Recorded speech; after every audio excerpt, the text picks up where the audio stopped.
आप परम सौभाग्यशाली हैं। अच्छे स्थान पे जाना, अच्छे लोगों से मिलना, अच्छी बातें सुनना और अच्छी बातें कहना, जीवन की यही तो सार्थकता है। जीवन का उद्देश्य ही एक है, अच्छा देखो, अच्छा सुनो, अच्छा ही बोलो। निश्चित रूप से अच्छाई का ऐसा रंग जमेगा कि भूल से भी आपके मुख से कोई अनुचित वचन नहीं निकलेगा, भूल के भी आपकी आंखें कुमार्ग की तरफ नहीं जाएंगी, भूल कर भी आप अभद्र शब्दों को श्रवण नहीं करोगे, क्योंकि जब रंग पक्का हो जाता है तो फिर दूसरा रंग नहीं चढ़ता महाराज। इसीलिए बार बार जीवन मिलता है, बार बार जीवन ग्रहण करते हो। उद्देश्य क्या है? भगवत प्राप्ति, दूसरा तो कोई उद्देश्य ही नहीं है। एक बच्चा बराबर पढ़ रहा है और यदि किसी क्लास में फेल हो गया तो बोले फिर उसी में से तैयारी करो, और फिर फेल हो गया तो बोले अब फिर तैयारी करो।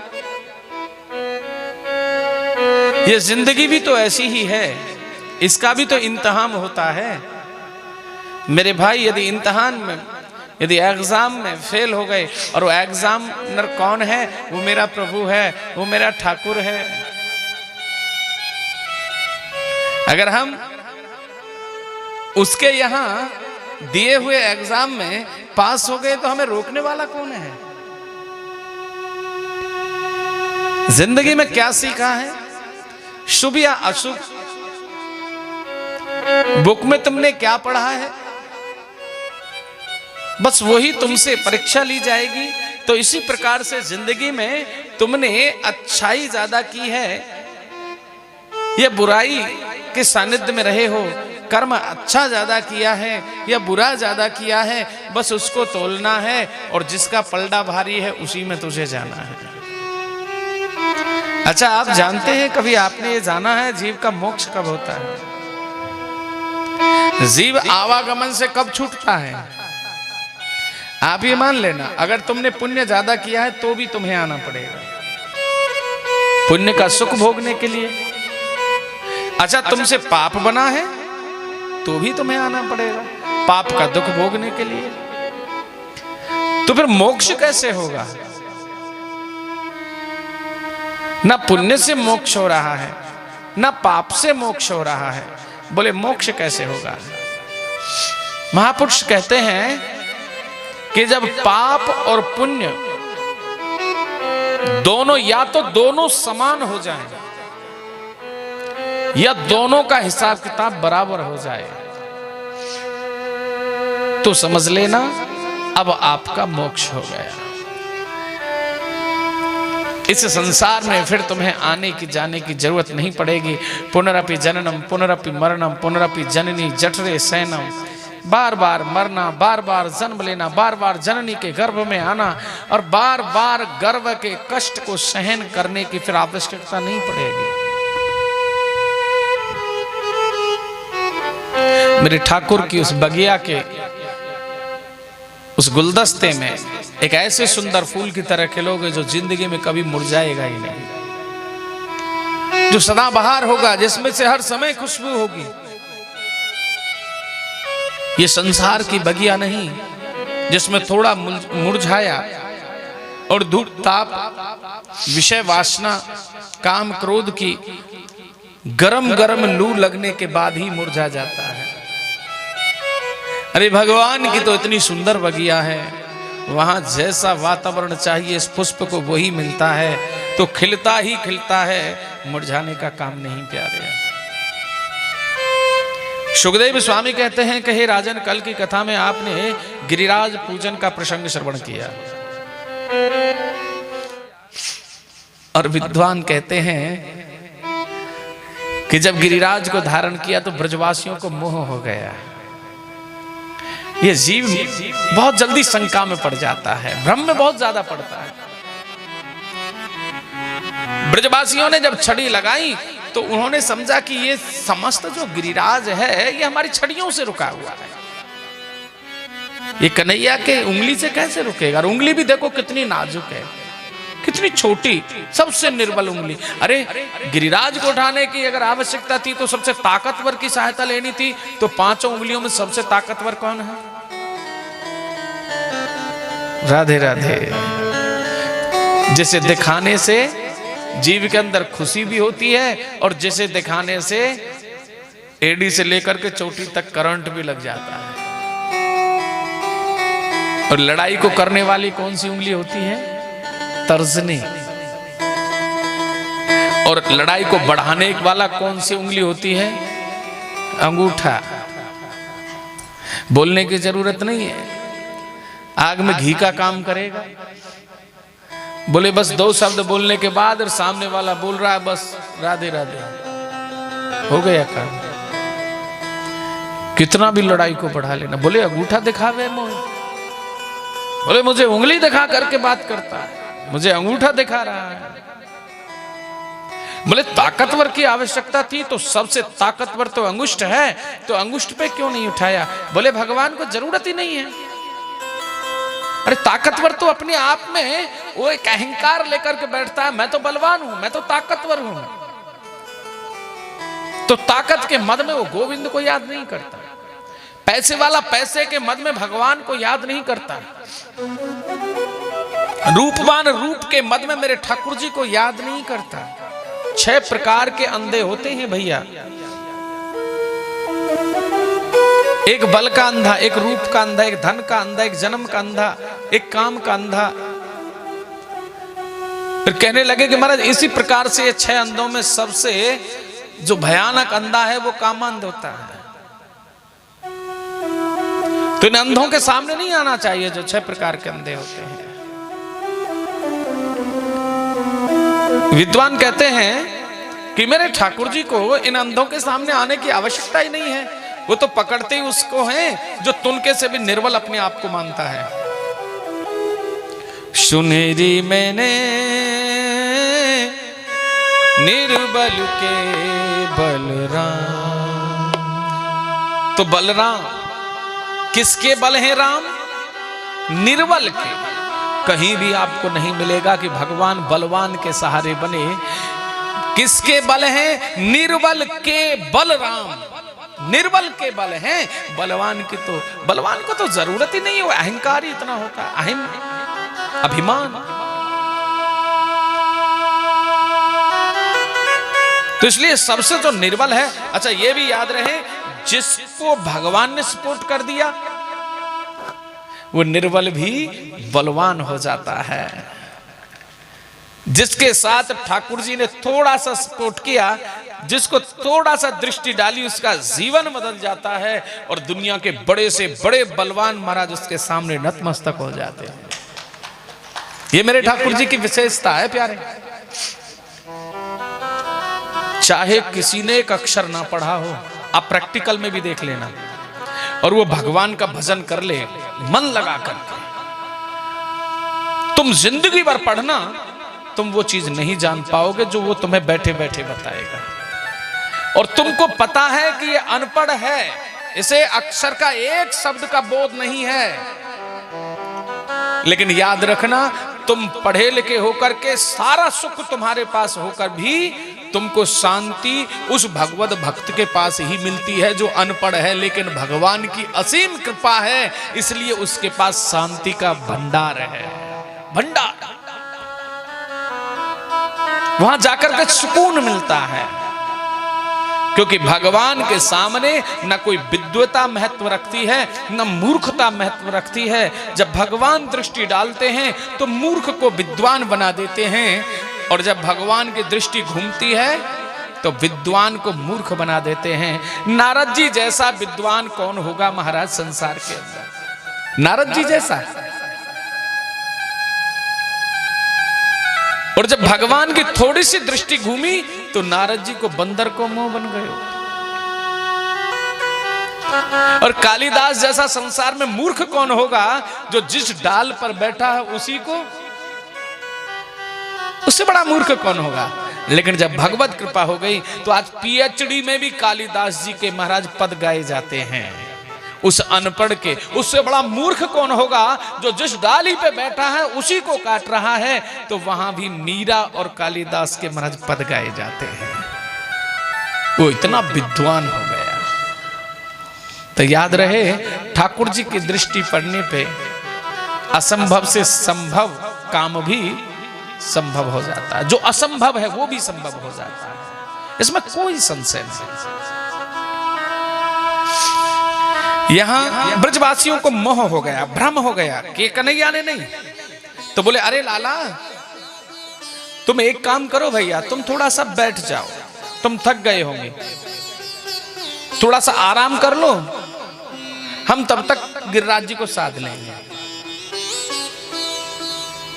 क्योंकि अभिमान घुमा के भी प्रकट होता है, सीधा भी हो जाता है। अच्छा सीधा शब्द बोलोगे तो सामने वाले को पता चल जाता है, बोले बड़ा अभिमानी है।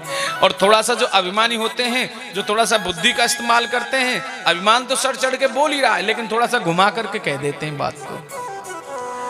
अब क्या था महाराज, सीधा बोल देते अरे लाला तेने ना रोक रहा कि हमने रोक रहा कि तू बैठ जा आराम कर ले। तो इसमें तो झलक रहा है कि अभिमान है। बोले लाला देख भैया तेने बड़ो परिश्रम करो, कितनी देर से ठाड़े हुए, थोड़ो सो अब बैठ ले या हम रोक लेंगे। कन्हैया बोले अच्छा तुम गिरिराज जी को रोक लोगे? बोले अरे लाला हम तो सोच रहे हमें ही भ्रम है, भ्रम तो भी है रहे हो। हम इतने ग्वाल बाल ये ब्रजवासी लगे हुए हैं छड़ीन को लेके, इनकी छड़ीन तो रुक ना रहो, तेरी छोटी सी उंगली से रुक रहे हो। कन्हैया बोले कोई बात नहीं, हो सकता है मुझे भ्रम हो गया हो, इसलिए मैं उंगली को नीचे करता हूं और तुम इसे साध लेना, मैं थोड़ा सा विश्राम कर लेता हूं। ब्रजवासी बोले अरे लाला विश्राम कर ले, हटा ले उंगली। भगवान ने जैसे थोड़ी सी नीचे की, अब तो ब्रजवासी की जो छड़ी थी वो जमीन में घुसने लगी। और ब्रजवासी बोले अरे लाला रोक रोक भैया, रोक भैया रोक। तुरंत मेरे सामने सरकार ने अपनी उंगली को लगायो।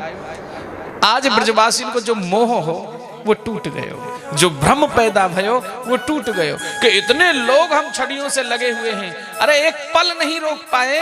और ये नन्हा सा बच्चा जो एक साधारण सबसे कमजोर उंगली से रोके हुए है, ये नंद का नहीं हो सकता। अब वहां भ्रम हो गए।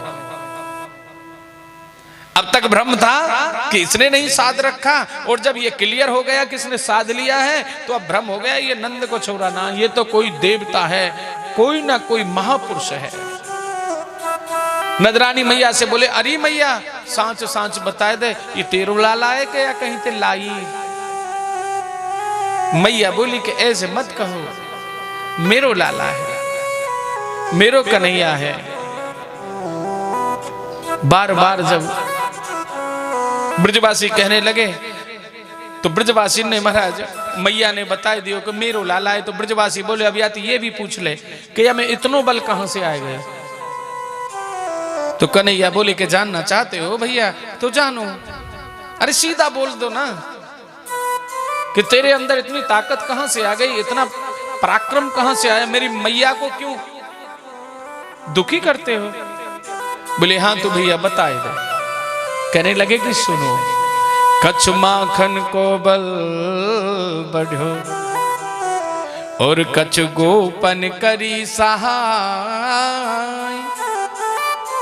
श्री राधा जू की कृपा सो मैंने गिरवर लियो उठा। श्री राधा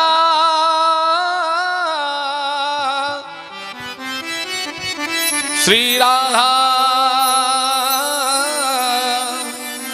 श्री राधा जू की कृपा सो मैंने गिरवर लियो उठा। धन्य हो गए ब्रजवासी। बोले या में तो हमारा भी नाम आ रहे हो, कछु माखन को बल बढ़ो।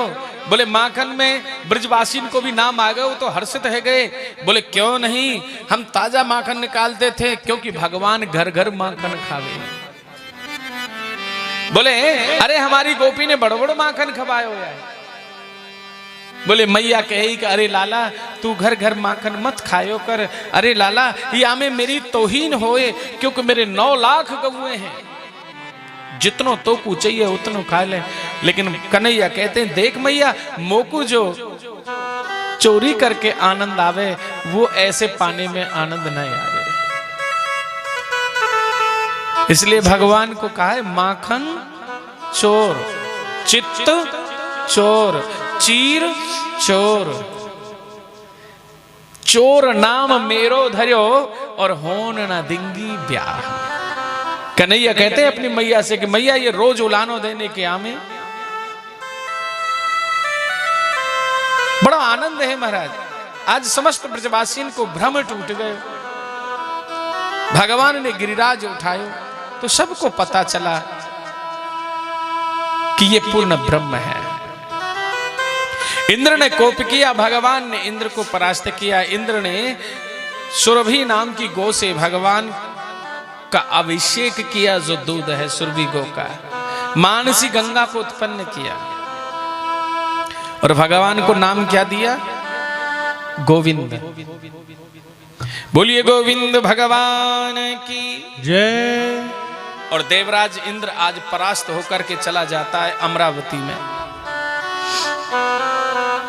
जाकर के वहां कहने लगा अरे भाई कोई ऐसा है जो इस नंद के छोरा को परास्त कर सके। तो उस सभा के अंदर समस्त देवता गर्दन झुका करके बैठ गए, क्योंकि जिसने देवराज इंद्र को परास्त कर दिया अब उसके सामने और देवता कोई क्या करेगा। लेकिन एक देवता को बड़ा अभिमान है, वो मानता है कि मेरे सामने कोई टिक नहीं पाता, और वो है कामदेव। कामदेव खड़ा होकर के कहने लगा कि महाराज यदि आप मुझे आज्ञा दें तो मैं जाकर के अवश्य उसके भेद का पता लगा सकता कि वो है कौन। देवराजेंद्र कहने लगे इस बात का तो ध्यान रखना कि जिसने तुम्हारे राजा को परास्त किया है वो कोई साधारण नहीं है, इसलिए पूरा बल लगा के जाना, थोड़ा नहीं। बोले महाराज मुझे आज्ञा दो। कामदेव अमरावती से आने लगा और यहां भगवान ने क्या किया? जो चंद्रमा को वरदान दिया था कि तू 6 महीने की दिव्य रात्रि कर लेना, आज यमुना जी के किनारे पर सुंदर वेणुनाद किया मेरे ठाकुर जी ने, गोपियों को कर्षण किया कि कृष्णा तीरे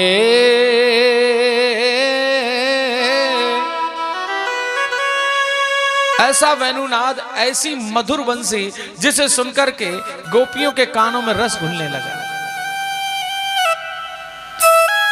कि कृष्णा तीरे कोकिला के लीरे गुंजा पुंजे देव पुष्पादि कुंजे कंबुग्रीवो क्षिप्त बाहु चलन्तौ श्री राधा कृष्णौ मंगलम मे भवेता। श्री राधा कृष्णौ मंगलम में भवेता। भगवान सुंदर वेणुनाद करते हैं और ये गोपियों के कानों में गया।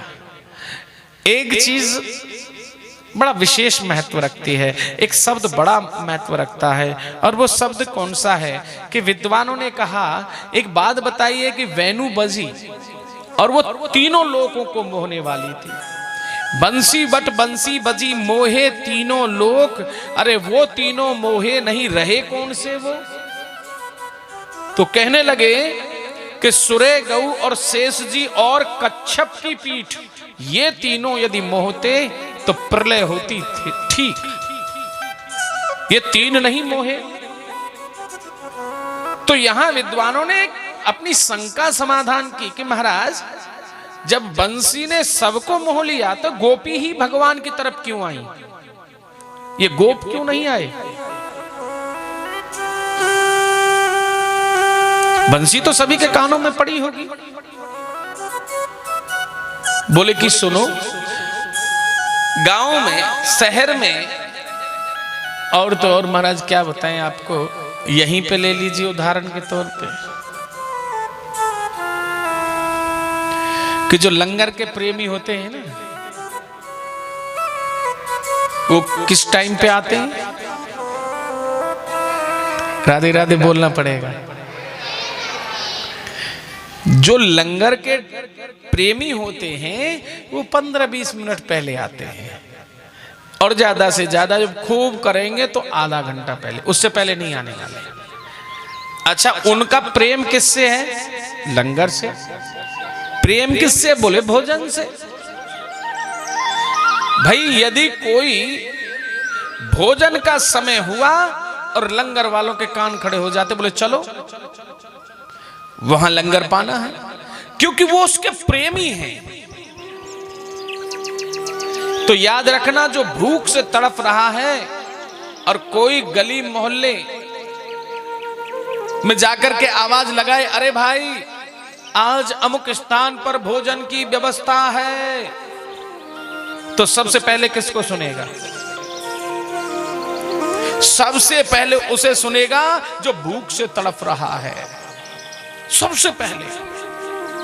अच्छा, जिसने भोजन पा रखा है सुन तो वो भी लेगा, लेकिन बोले कि वो किसी से कहेगा भी नहीं, बोले जैसे जाना होगा वो चला जाएगा, हमने तो पा लिया। सुनने के बाद भी वो आनंद, बोले पा लिया, हम क्या करें।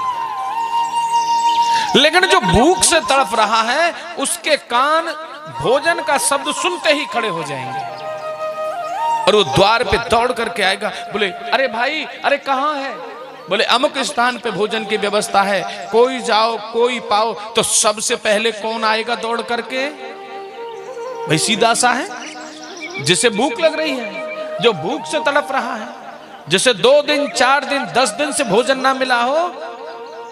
और फिर एक विशेष बात और, लंगर में महाराज मान लीजिए रख दी जाए हरी मिर्च और सूखी रोटी, क्या वो खाएगा या वापस चला जाएगा? खाएगा, रुच रुच करके खाएगा, क्योंकि प्राण निकल रहे हैं, प्राण। 10 दिन से अन्न का मुंह नहीं देखा, इसलिए दौड़ करके आएगा और ना स्वाद देखेगा ना सब्जी देखेगा। रोटी भी ठंडी हो चाहे गर्म हो, गैस की हो चाहे चूल्हे की हो, कम से की हो या ज्यादा से की हो। कड़ा ने वेणु के माध्यम से गोपियों को बुलाया और गोपियां खिंची चली आई।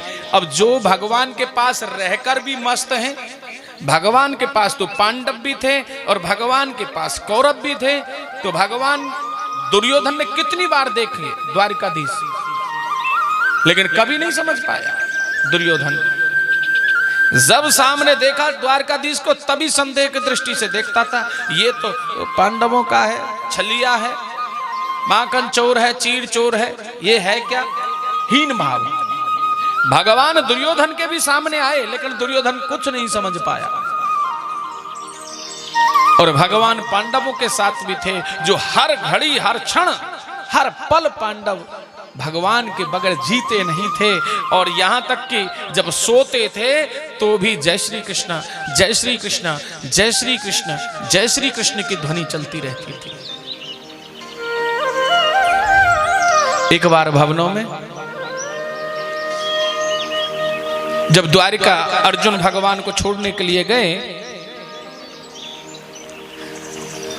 तो रात्रि के समय अर्जुन शयन कर रहे थे। तो द्वारकाधीश ने देखा कि चल करके आए हैं पार्थ, देखना तो चाहिए कहीं ऐसा तो नहीं कि कोई व्यवस्था में कमी हो। अगर किसी के घर कोई अतिथि आए तो गृह स्वामी को जरूर देखना चाहिए कि चाहे मैं व्यवस्था की कमी महसूस कर लूं, लेकिन आने वाले अतिथि को कोई कमी नहीं होनी चाहिए। अगर भोजन नहीं है तो मैं नहीं पाऊंगा, लेकिन अतिथि को जरूर पाऊंगा। तो यहां द्वारकाधीश अर्जुन के कक्ष में जाते हैं और उन्होंने अर्जुन के कक्ष में जाकर के क्या देखा कि अर्जुन के श्वास श्वास से एक ध्वनि निकल रही है, श्वास श्वास से, और गहरी निद्रा में सोए हुए हैं। और वो ध्वनि क्या है? जय श्री कृष्ण, जय श्री कृष्ण, जय श्री कृष्ण, जय श्री कृष्ण, जय श्री कृष्ण। भगवान ने देखा, अहो पार्थ, तुम्हारे समान कौन होगा। जागते तो संसार भजन करता है, लेकिन सोते सोते श्वास श्वास पे जय श्री कृष्ण नाम की ध्वनि। उसी समय रुक्मणी जी आ जाती हैं। रुक्मणी जी कहने लगी कि प्राण वल्लभ यहाँ क्या कर रहे हो। बोले प्रिया जरा इस कक्ष में प्रवेश करके देखो। रुक्मणी जी ने जैसे ही कक्ष में प्रवेश किया तो जय श्री कृष्ण जय श्री कृष्ण जय श्री कृष्ण जय श्री कृष्ण, और जय श्री कृष्ण की ध्वनि से अर्जुन का जो कक्ष है वो गुंजायमान होने लगा। जय श्री कृष्ण की ध्वनि से अर्जुन का कक्ष गुंजायमान होने लगा। अब तो महाराज उद्धव जी दौड़ करके आए, उन्होंने देखा जय श्री कृष्ण की ध्वनि व्याप्त हो रही है। अब तो महाराज दाऊ दादा भाग करके आते हैं, देखा अर्जुन के कक्ष तो जय श्री कृष्ण से पर्याप्त हो रहा है। जय श्री कृष्ण जय श्री कृष्ण जय श्री कृष्ण।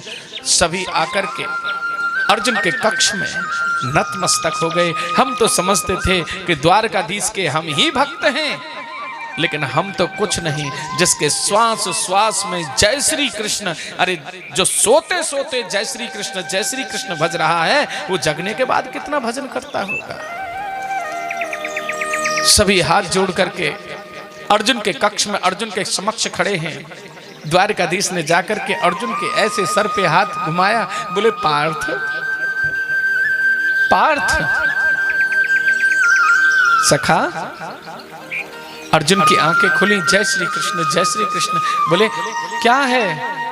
जब सामने देखा तो सभी हाथ जोड़ करके खड़े हैं।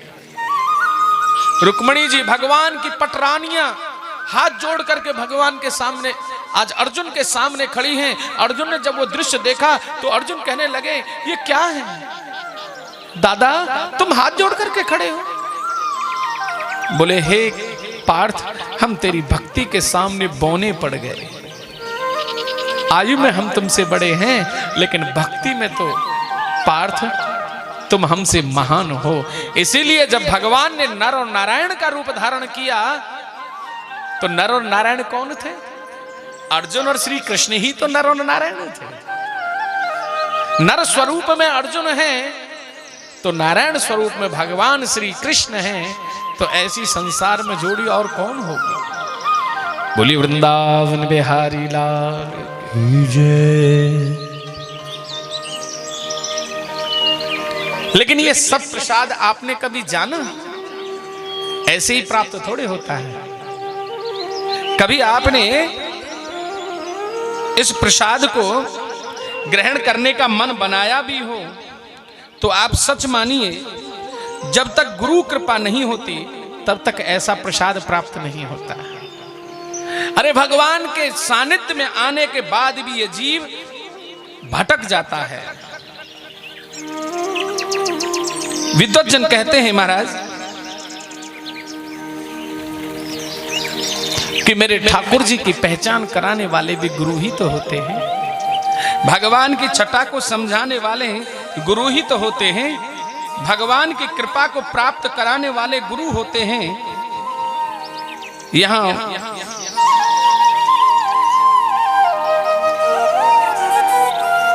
बड़ा सुंदर भाव व्यक्त करते हुए विद्वज्जन कहते हैं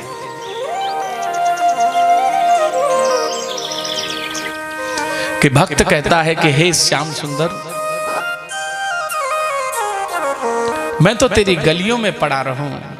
हे मोहन, मुझे तू अपनी गलियों में वो रज दे दे जिससे तुम गुजरे हो, जिस गली से तुम गुजरे हो वो तेरे चरणों की रज मुझे मिल जाए। मैं श्वास श्वास में तेरा जप करूं, मैं तेरा ऐसा आशिक बन जाऊं कि सिवा तेरे मुझे कोई नजर ही ना आए, सिवा तेरे में किसी को जपू ही ना। बड़ा सुंदर भाव व्यक्त किया। तेरी गलियों का हूं आशिक, भक्त भगवान से कहता है तेरी गलियों का हूं आशिक, तू एक नगीना है। तेरी गलियों का हूं आशिक, तू एक नगीना है। तेरी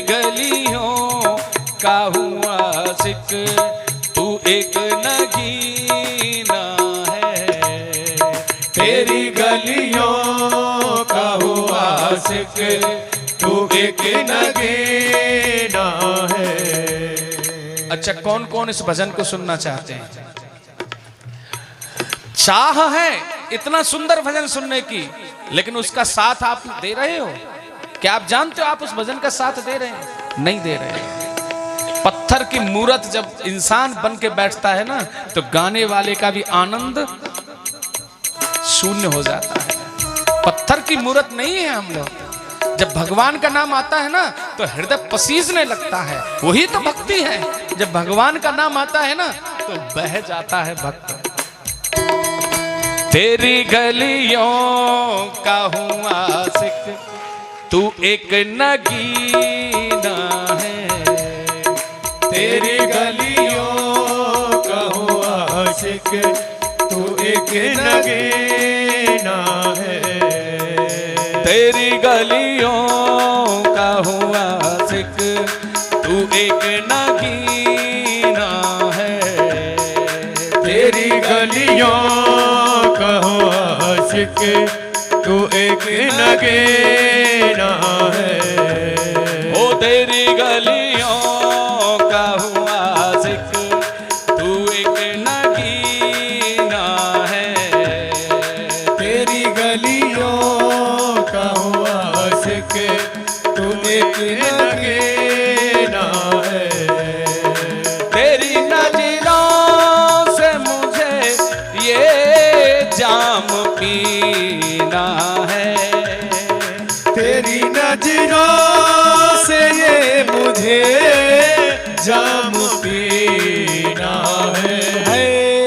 तेरी गलियों का हूँ आशिक, तू एक नगीना है।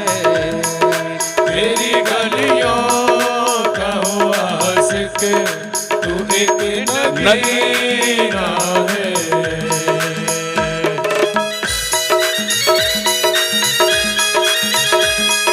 सामने सरकार की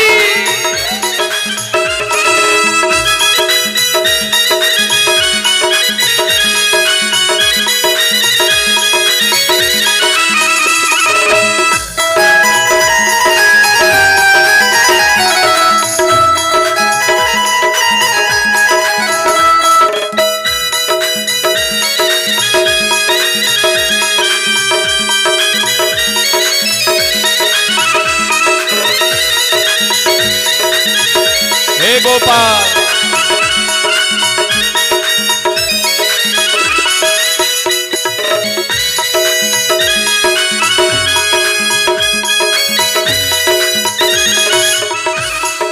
तेरे बिन कोई दूसरा नहीं है मेरा। तेरे बिन कोई दूसरा नहीं है मेरा। छोड़ू नहीं कस के पकड़ा है दामन तेरा। छोड़ो नहीं कस के पकड़ा है दामन तेरा। तू ही मक्का, तू ही काबा, तू ही मदीना है। तू ही मक्का, तू ही काबा, तू ही मदीना है। तेरी गलियों का हूँ आशिक, तू एक नगीना है। तेरी गलियों का हूँ आशिक, तू एक नगीना है। तेरी नजरों का मुझे ये जाम पीना है। तेरी नजरों से ये मुझे जाम पीना है। तेरी गलियों का हूँ आशिक, तू एक नगीना है। तेरी गलियों का हूँ आशिक, तू एक नगीना फिराल है।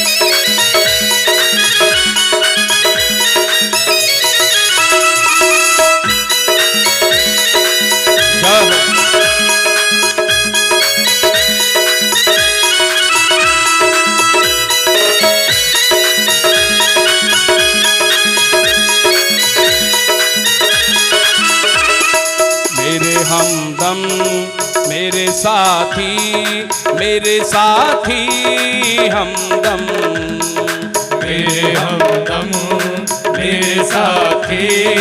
मेरे साथी हमदम।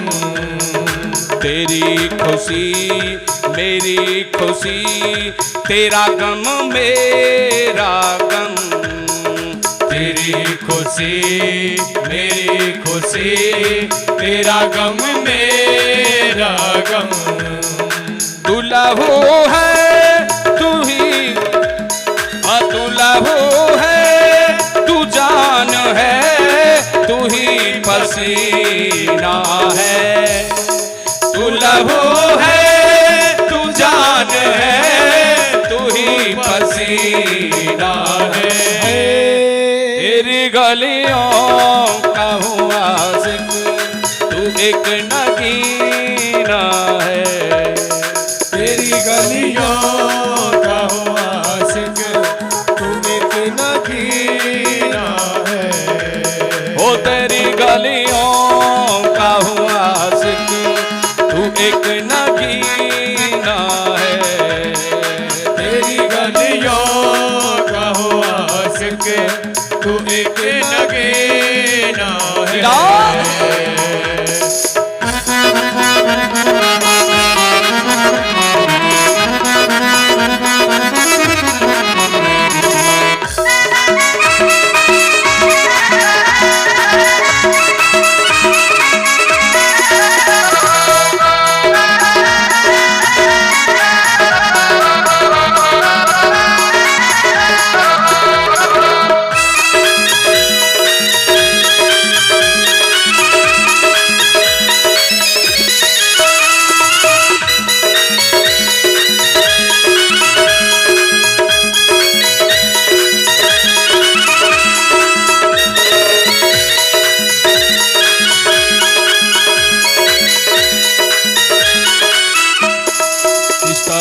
सोहड़ पे बुलबुल आसियाना छोड़ दे। है रोह पे बुलबुल आसियाना छोड़ दे। मैं ना छोड़ूंगा तुझे, चाहे जमाना छोड़ दे। मैं ना छोड़ूंगा तुझे, चाहे जमाना छोड़ दे। दिया है दर्द जो भी तूने, तू ही दवा देगा। दिया है दर्द तूने जो ये दवा देगा। तू ही दरिया, तू ही साहिल, तू ही नदीना है। तू ही दरिया, तू ही साहिल, तू ही सबीना है। तेरी गलियों का हुआ आशिक, तू एक नगीना है। तेरी गलियों का हुआ आशिक, तू एक नगीना है।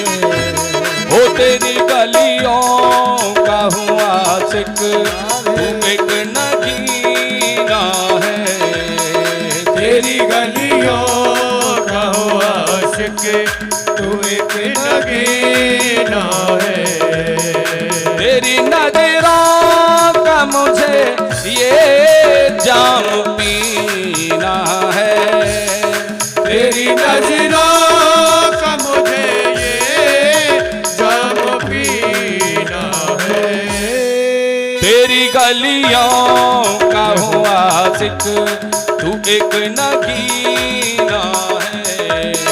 तेरी गलियों का हुआ आशिक, तू एक नगीना है। ओ तेरी गलियों का हुआ आशिक, तू एक नगीना है। तेरी गलियों का हुआ आशिक, तू एक नगीना है। ओ तेरी गलियों का हुआ आशिक, तू एक नगीना है। तेरी गलियों का हुआ आशिक, तू एक नगीना है। तेरी नजरों से मुझे ये जाम पीना है। तेरी नजरों से मुझे ये जाम पीना है। तेरी गलियों का हूँ आशिक, तू एक नगीना है। तेरी गलियों का हो आशिक, तू एक नगीना है। ओ तेरी गलियों का हूँ आशिक, तू एक नगीना है। बोलिए शामरे सरकार की जय जय जय श्री राधे, राधे जय जय श्री राधे, जय जय श्री राधे।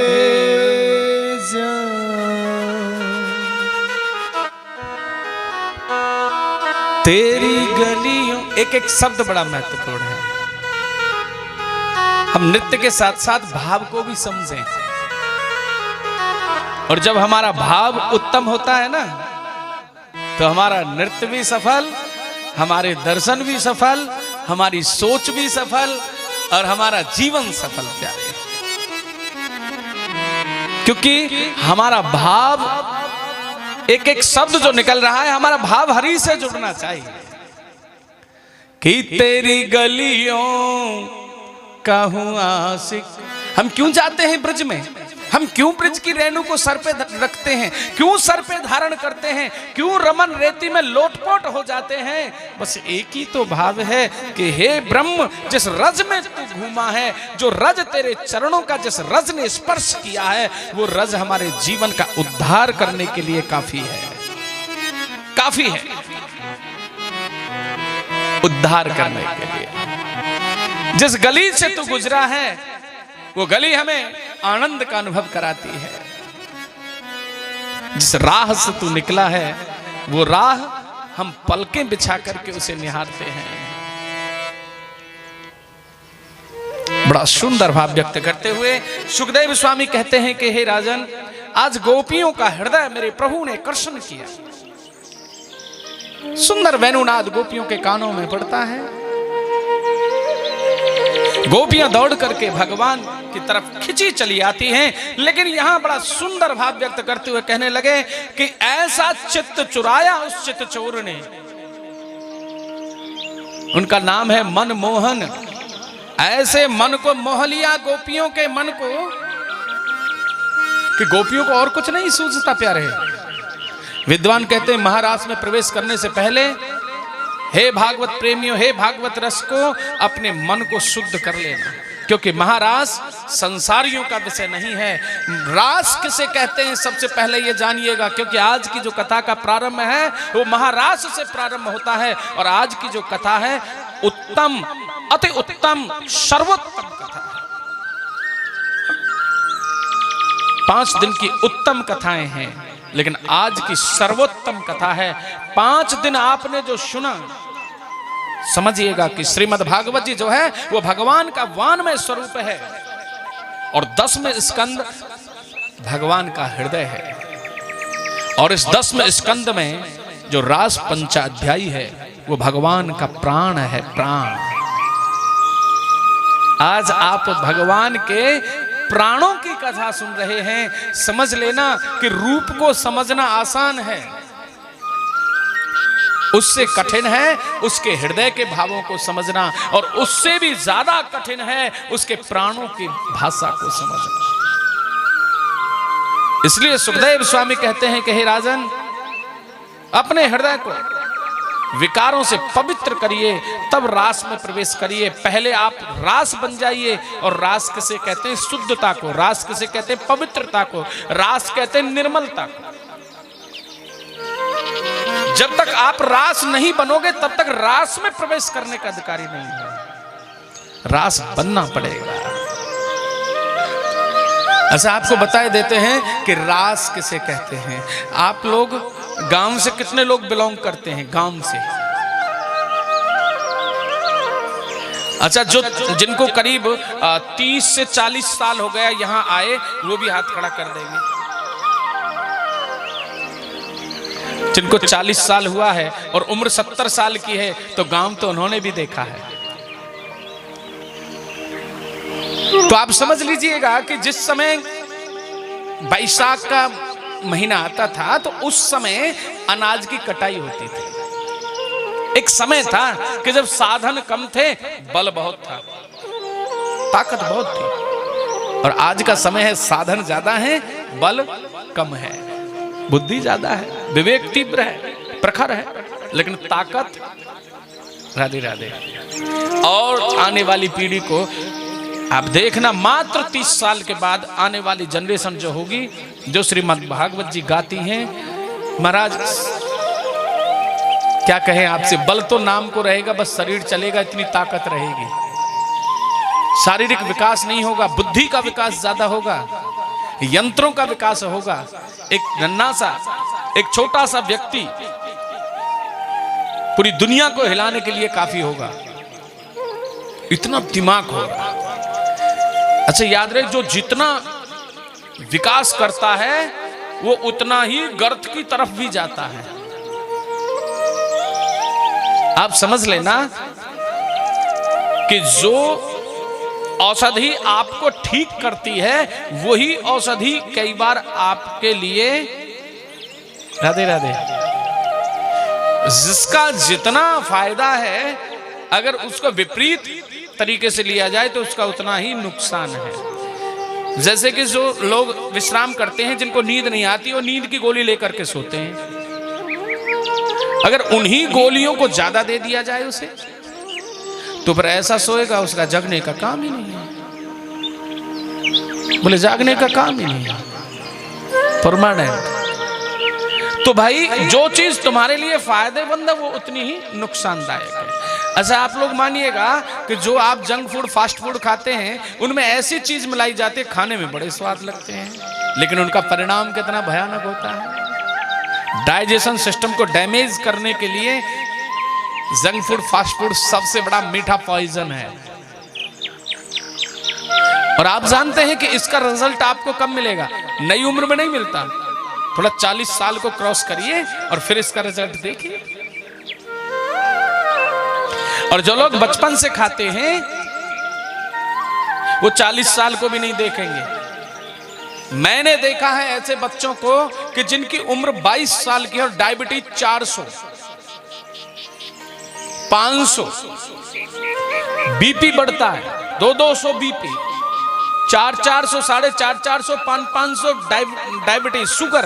अब क्या कहेंगे, क्या वो पहलवान बनेंगे? क्या वो 100 साल जिएंगे? 22 साल की उम्र में 400 और 500 जिनका डायबिटीज है, तो समझ लो वो 15 साल में जवान हो लिए, 15 साल और जिएंगे, 30-35 साल में निमंत्रण आ जाएगा, उसे स्वीकार करो, सफर पे चलो। भाई डायबिटीज का पेशेंट ज्यादा दिन नहीं चलता, चलता वो है जो डायबिटीज को समझता है। ये ध्यान रखना, डायबिटीज मारती नहीं है, डायबिटीज जीना सिखाती है। जो तू आलस में पड़ा रहता था, तो जो तू खा करके बिस्तर को नहीं छोड़ता था, जो तू कुछ काम नहीं करता था, जो तू टहलता नहीं था, जो तू एक कदम चल के राजी नहीं था, तो डायबिटीज जब तेरे जीवन में आई तो कहती है कि चल मेहनत कर, मैं तुझे मारूंगी नहीं, लेकिन तुझे जीना जरूर सिखाऊंगी, और यदि तू इतना ही आलसी रहा तो फिर मैं तुझे अपने साथ लेके जाऊंगी। डायबिटीज जीना सिखाती है। मॉर्निंग वॉक कब करते हैं ज्यादातर लोग? जब कुछ रोग पकड़ लेता है। एक्सरसाइज कब करते हैं? जब कोई बीमारी पकड़ लेती है। और बुद्धिमान लोग होते हैं जो समय से ही जाग जाते हैं। भाई रोग तो सबको पकड़ेगा, लेकिन किसी को तो 20 साल बाद में पकड़ रहा है, किसी को 20 साल पहले पकड़ रहा है।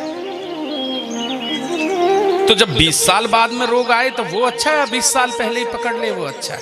इसलिए साधन से रहो। तो 20 साल जो लोग ऐसे ही जी रहे हैं, उनसे 20 साल बाद तुम्हारे रोग आएगा, और जब तक उनकी चिट्ठी बन जाएगी, जब तक तो तुम्हारे पास रोग आएगा, तो 20 साल बाद अपना कोई चिट्ठी बनेगी। जिंदगी जीने का सलीका होता है। सुखदेव स्वामी कहते हैं कि जब अनाज की कटाई होती थी तो हे राजन, उस अनाज को साधन होते नहीं थे पहले, तो स्थान को साफ करके, भूमि को साफ करके और वहां पे डाल दिया जाता था। तो साधन तो थे नहीं, फिर उस अनाज को निकालते कैसे थे? बैलों के द्वारा। बैलों का जोड़ा होता था, उसे उसके ऊपर घुमाते थे राजन, और बैल के पैरों से जो तूड़ा टूट जाता था, क्योंकि सूखा हुआ तूड़ा होता था, जब उसमें पैर पड़ता था तो टूटता था, तो फिर उसे मोटे मोटे तूड़े को उसमें से बीन करके फेंकते थे, फिर से बैल घुमाए जाते थे, और फिर से जो बारीक तूड़ा होता था उसे फेंक देते थे। अब जो बारीक रह गए वो कैसे निकले? अब उसके लिए हमारे जो बुजुर्ग होते थे, तो जब हवा चलती थी तो हमारा छबरा में भर के और उसे ऐसे बरसाते थे, और बरसाने के बाद जब बारीक तूड़ा भी निकल जाता था तो उस ढेरी का नाम क्या होता था? उस अनाज की ढेरी का नाम, जब बारीक तूड़ा भी निकल जाता था और वो शुद्ध हो जाती थी तो उसका नाम क्या रखा? रास। हमारे बुजुर्ग कहते थे कि ये अनाज रास हो चुका है, ये रास की ढेरी है। रास की मतलब ये शुद्ध हो चुका है, इसमें तूड़ा तांता गांठा कुछ नहीं है। और आज भी अनाज मंडियों में रास किया जाता है, अनाज बड़ी बड़ी मोटरें उसमें होती हैं, और महाराज श्रमिक लोग चलने में डालते हैं, और उनके अंदर जो छोटा मोटा और जो रूखरी जो होते सब निकल जाती है, और अनाज को शुद्ध कर दिया जाता है। तब कहते हैं कि ये रास हो चुका है। रास का मतलब है शुद्ध हो चुका है। ऐसे ही तुझे तेरे हृदय को शुद्ध करना पड़ेगा। जब तू रास बन जाएगा तो तू रास पंचाध्याय में प्रवेश कर जाना।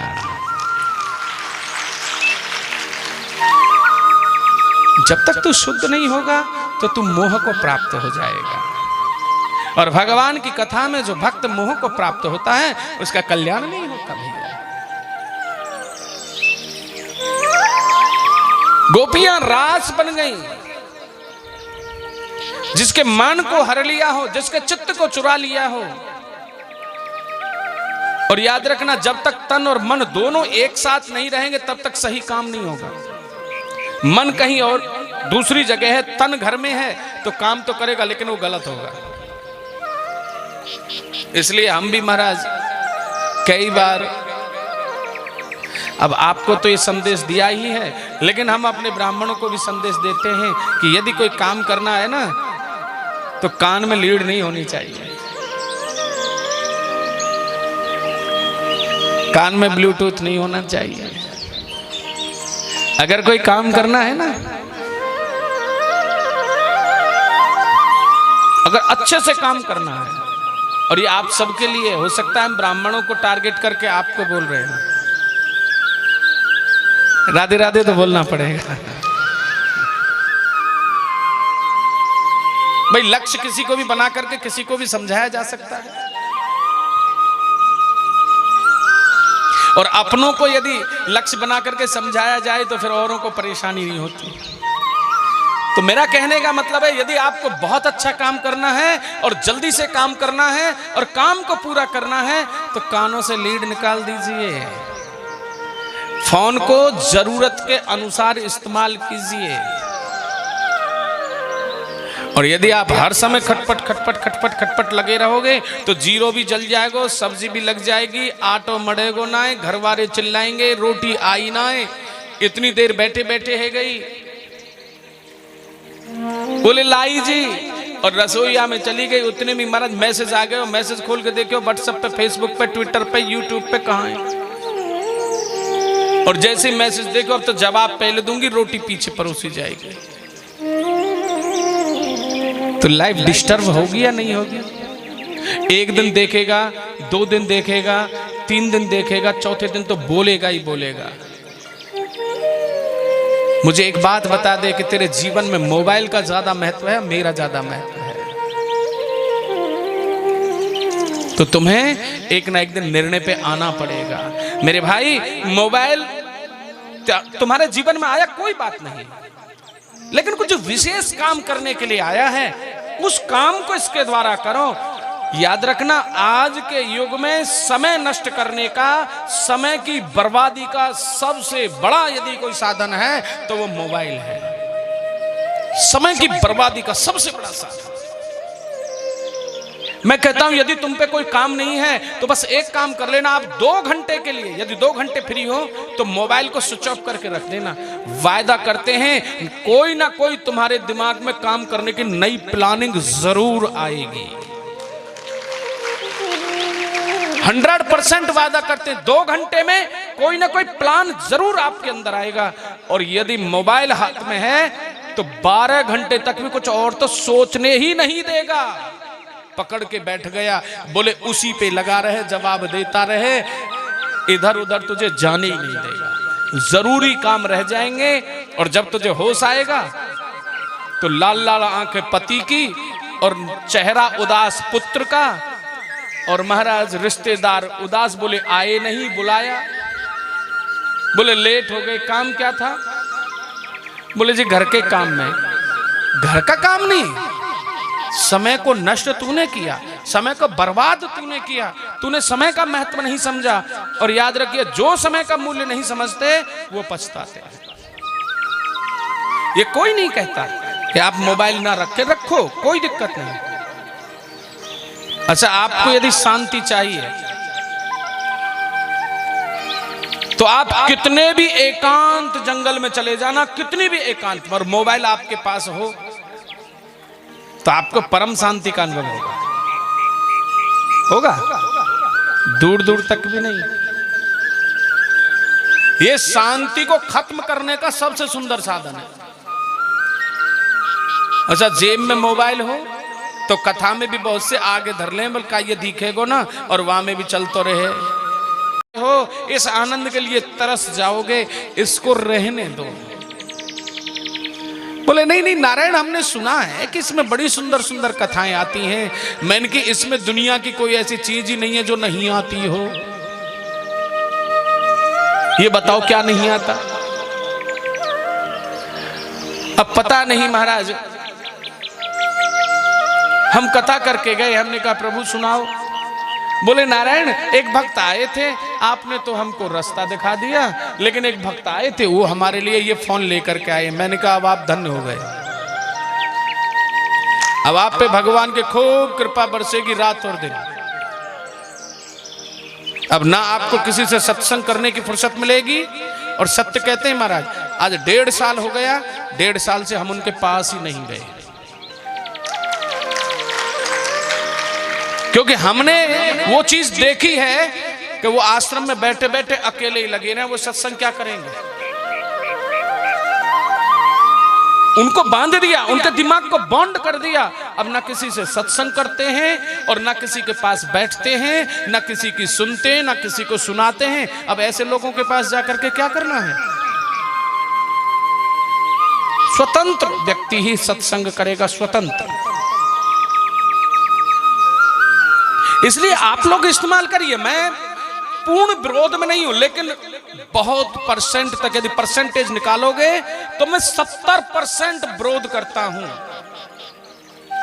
यदि आपको अपनी लाइफ मस्त चाहिए, यदि आपको अपना शारीरिक विकास चाहिए, तो आपको जब फुर्सत मिले तो आप सुंदर सुंदर काम कीजिए। अगले दिन की प्लानिंग कीजिए, मुझे क्या काम करना है, मुझे किसके साथ बैठना है, किसके साथ उठना है, क्या सत्संग करना है, मुझे किसके साथ खेलना है, किसके साथ व्यवहार बनाना है। ये सब प्लानिंग आप तभी करोगे जब आपका माइंड फ्री होगा। मुझे दादाजी के पास बैठ करके 2 बातें बनानी है, मुझे दादी जी के पैर छू करके उनके साथ खिलवाड़ करना है। ये कब करोगे? जब मोबाइल पास नहीं होगा। आज तरसते हैं दादा दादी अपने बच्चे को खिलाने के लिए, समय ही नहीं है। और आज के आधुनिक माता पिता कैसे होते हैं, बड़े बूढ़े के पास अपनी संतानें जान ना दें। बोले क्यों? अरे उनके पास नहीं बैठना, हो तो अनपढ़ है, वो तुझे क्या सिखाएंगे? सोच, थिंकिंग। मेरो मन अनत कहां सुख पाए, अरे उड़ जहाज को पंछी पुन जहाज पे आए, मेरो मन अनत कहां सुख पाए। तो आप पुनः वहीं आ जाइए। गोपियों के चित्त को भगवान ने चुराया, गोपियां आई और आकर के गोपियों ने बड़ी सुंदर भगवान की मूर्त को देखा। यूथ गोपियों के आ गए, भगवान के साथ आनंद का अनुभव करने लगी। एक गोपी भगवान के गले में गलवैयां डाल करके बड़े आनंद से मेरे प्रभु के साथ बैठी है। उसी समय उसने सामने से देखा कि एक पुरुष जो रूप में सुंदर है, लेकिन उसे अपने रूप का अभिमान है, सामने से आ रहा है। 3 प्रकार से अभिमान को जाना जाता है। अभिमानी व्यक्ति की चाल बता देती है, अभिमानी व्यक्ति की नजरें बता देती हैं, और बोलने के बाद तो मूर्ख भी पहचान लेता है कि यह अभिमानी है या स्वाभिमानी है। 3 कंडीशंस व्यक्ति का निर्णय कर देती है। अभिमानी व्यक्ति साधारण व्यक्ति को ऐसी हीन नजरों से देखता है कि तेरे सामने कोई है ही नहीं, तुच्छ है, और चाल राधे राधे चाल ही बता देती है, और बोलने के बाद तो सब पहचान। इस सखी ने दूर से पहचान लिया, ऐ माधव, जो ये व्यक्ति सामने से आ रहा है, जो ये पुरुष सामने से आ रहा है, ये अभिमानी है और इसे अपने रूप का अभिमान है। लेकिन हे माधव, ये हम जानती हैं कि यदि इसकी नजरें तुम्हारे दाहिने चरण के अंगूठे के जो नखून है उस पे भी पड़ गई तो अपने रूप का जो अभिमान है ना, जो इसको नशा है, वो उतर जाएगा।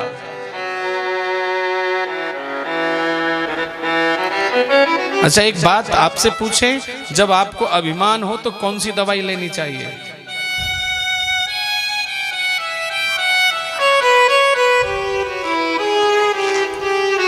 हमें होता ही नहीं है। दुनिया के अंदर ऐसा तो कोई व्यक्ति नहीं जिसको अभिमान ना हो। ऐसा तो कोई प्रकृति के द्वारा निर्मित जीव कोई नहीं जिसको अभिमान ना हो। और याद रखना, ये रोग कैसा है, एक प्रमाण के साथ आपको बता रहे हैं कि जिसको अभिमान का रोग लगेगा उसे पता ही नहीं चलता कि तुझे ये रोग कब कब में लग गया। ये भी आपको बताए देते हैं। दूसरा व्यक्ति ही बताएगा कि तुझे अभिमान है या नहीं है। भक्त कभी ये नहीं कहता कि मैं भक्त हूं। दुनिया में आज तक जितने भक्त हुए, किसी से भी आप पूछिए क्या आप भगवान के भक्त हो, वो कहे नहीं, मैं तो दासानुदास, तुनके से भी निर्बल, तुनके से भी निर्बल। तो समझना वो भक्त है। बड़े बड़े ऋषि महर्षि, और कहा है कि ऐसा को जन्मा जग माही, ऐसा को जन्मा जग माही, प्रभुता पाए ताए मद नाही। राम सिया राम जय जय राम, राम राम सिया राम जय जय राम। ओ ऐसा को जन्मा जग माही, प्रभुता पाहे ताए मद नाही। राम सिया राम जय जय प्रेम से राम सिया राम जय जय राम, राम राम सिया राम जय जय राम, राम राम सिया राम जय राम। अब या तो हमारे बाबा तुलसी से ये चूक पर गई कि वो तो लिख गए कि ऐसा को जन्मा जग माई, ऐसा इस जग में कोई इंसान ही नहीं है जिसमें अभिमान ना हो। या तो उनसे कोई गलती हो गई होगी, उनको नहीं पता था कि ऐसे भी व्यक्ति तो मैं चैलेंज करेंगे कि हमको नहीं है। ऐसा नहीं हो सकता प्यारे। इसका मतलब हम किसको चैलेंज कर रहे हैं? हम ये कह दें कि हमको नहीं है, तो हम उन महापुरुष तुलसीदास जी को चैलेंज कर रहे हैं। वो तो लिख के गए कि संसार में कोई ऐसा व्यक्ति नहीं जिसको अभिमान ना हो। लेकिन याद रहे, अभिमान तो भक्त को भी होता है, अभिमान ज्ञानी को भी होता है, अभिमान मूर्ख को भी होता है। लेकिन फर्क क्या है? जो मूर्ख व्यक्ति है उसका अभिमान सर चढ़ के बोलता है, जो भगवान का भक्त है उसका अभिमान तलवे में होता है, तलवे में। भगवत कृपा से इतना दब जाता है कि वो तलवे में उतर के आ जाता है। दुनिया वाले उसे अभिमानी नहीं कह सकते, लेकिन है, क्योंकि तलवे में उतर के आ गया। और ज्ञानी का अभिमान मध्य में होता है प्यारे, जब चाहे जब ऊपर आ जाए, जब चाहे जब ऊपर आ जाए। थोड़ी अपमान की बात आई, ज्ञानी का अभिमान सर चढ़ के बोलता है, तू क्या है, तू कितना पढ़ा लिखा है, मेरे सामने क्या है, मैंने ये डिग्री ली है, मैंने वो डिग्री ली है, मैंने ये पढ़ा है, मैंने उपनिषद शास्त्र वेद पुराण सब पढ़ा है, तूने क्या पढ़ा। अब ये क्या बोल रहा है, ये अभिमान ही तो बोल रहा है। और बोल क्या रहा है, विद्वान होते हुए भी सर चढ़ के बोल रहा है, बोले बीच में था, थोड़ा तुमने छेड़ा, ऊपर आ गया। और मूर्ख के तो सर पे रहता 24 घंटे। इसलिए महापुरुषों का सानिध्य जो लोग करते हैं उनका अभिमान तो होता है, लेकिन वो दब जाता है।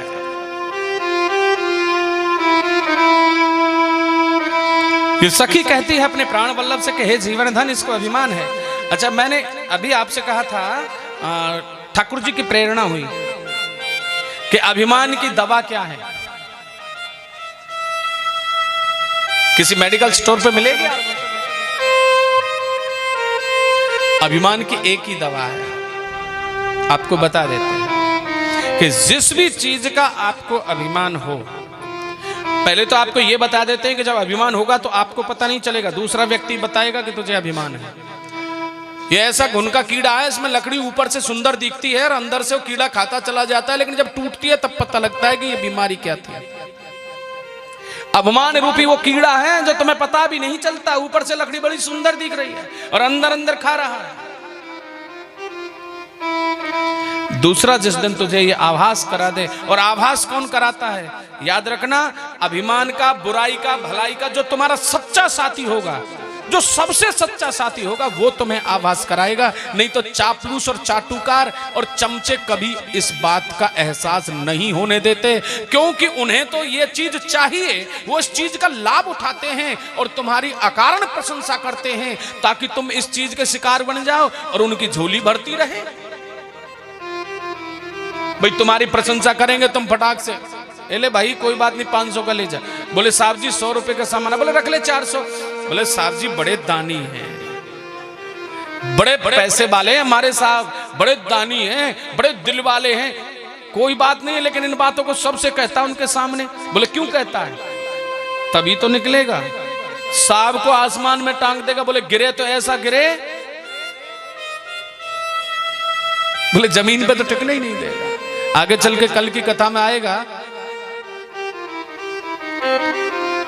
जो पौंड्रक नाम के राजा हैं, उनके मंत्रियों ने ही पौंड्रक का समूल विनाश करा दिया, जबकि पौंड्रक विष्णु नहीं था और रोज जयकारा लगाते थे सभा के अंदर, पौंड्रक भगवान विष्णु की जय हो, पौंड्रक भगवान विष्णु की जय हो। जबकि वो विष्णु था नहीं, उसके 4 भुजाएं थी नहीं।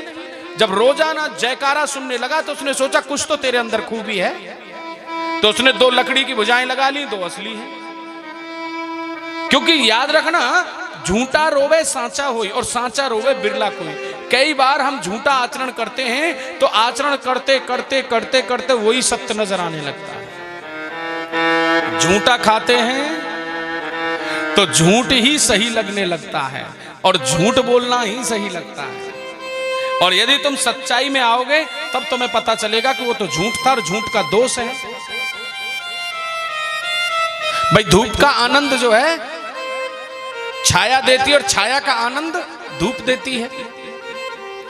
भूख का आनंद भोजन और प्यास का आनंद पानी। वही धूप है जो सर्दियों में बड़ी अच्छी लगती है और वही धूप है यदि गर्मियों में थोड़ा चला जाए तो सर का पसीना एड़ी पे आ जाए।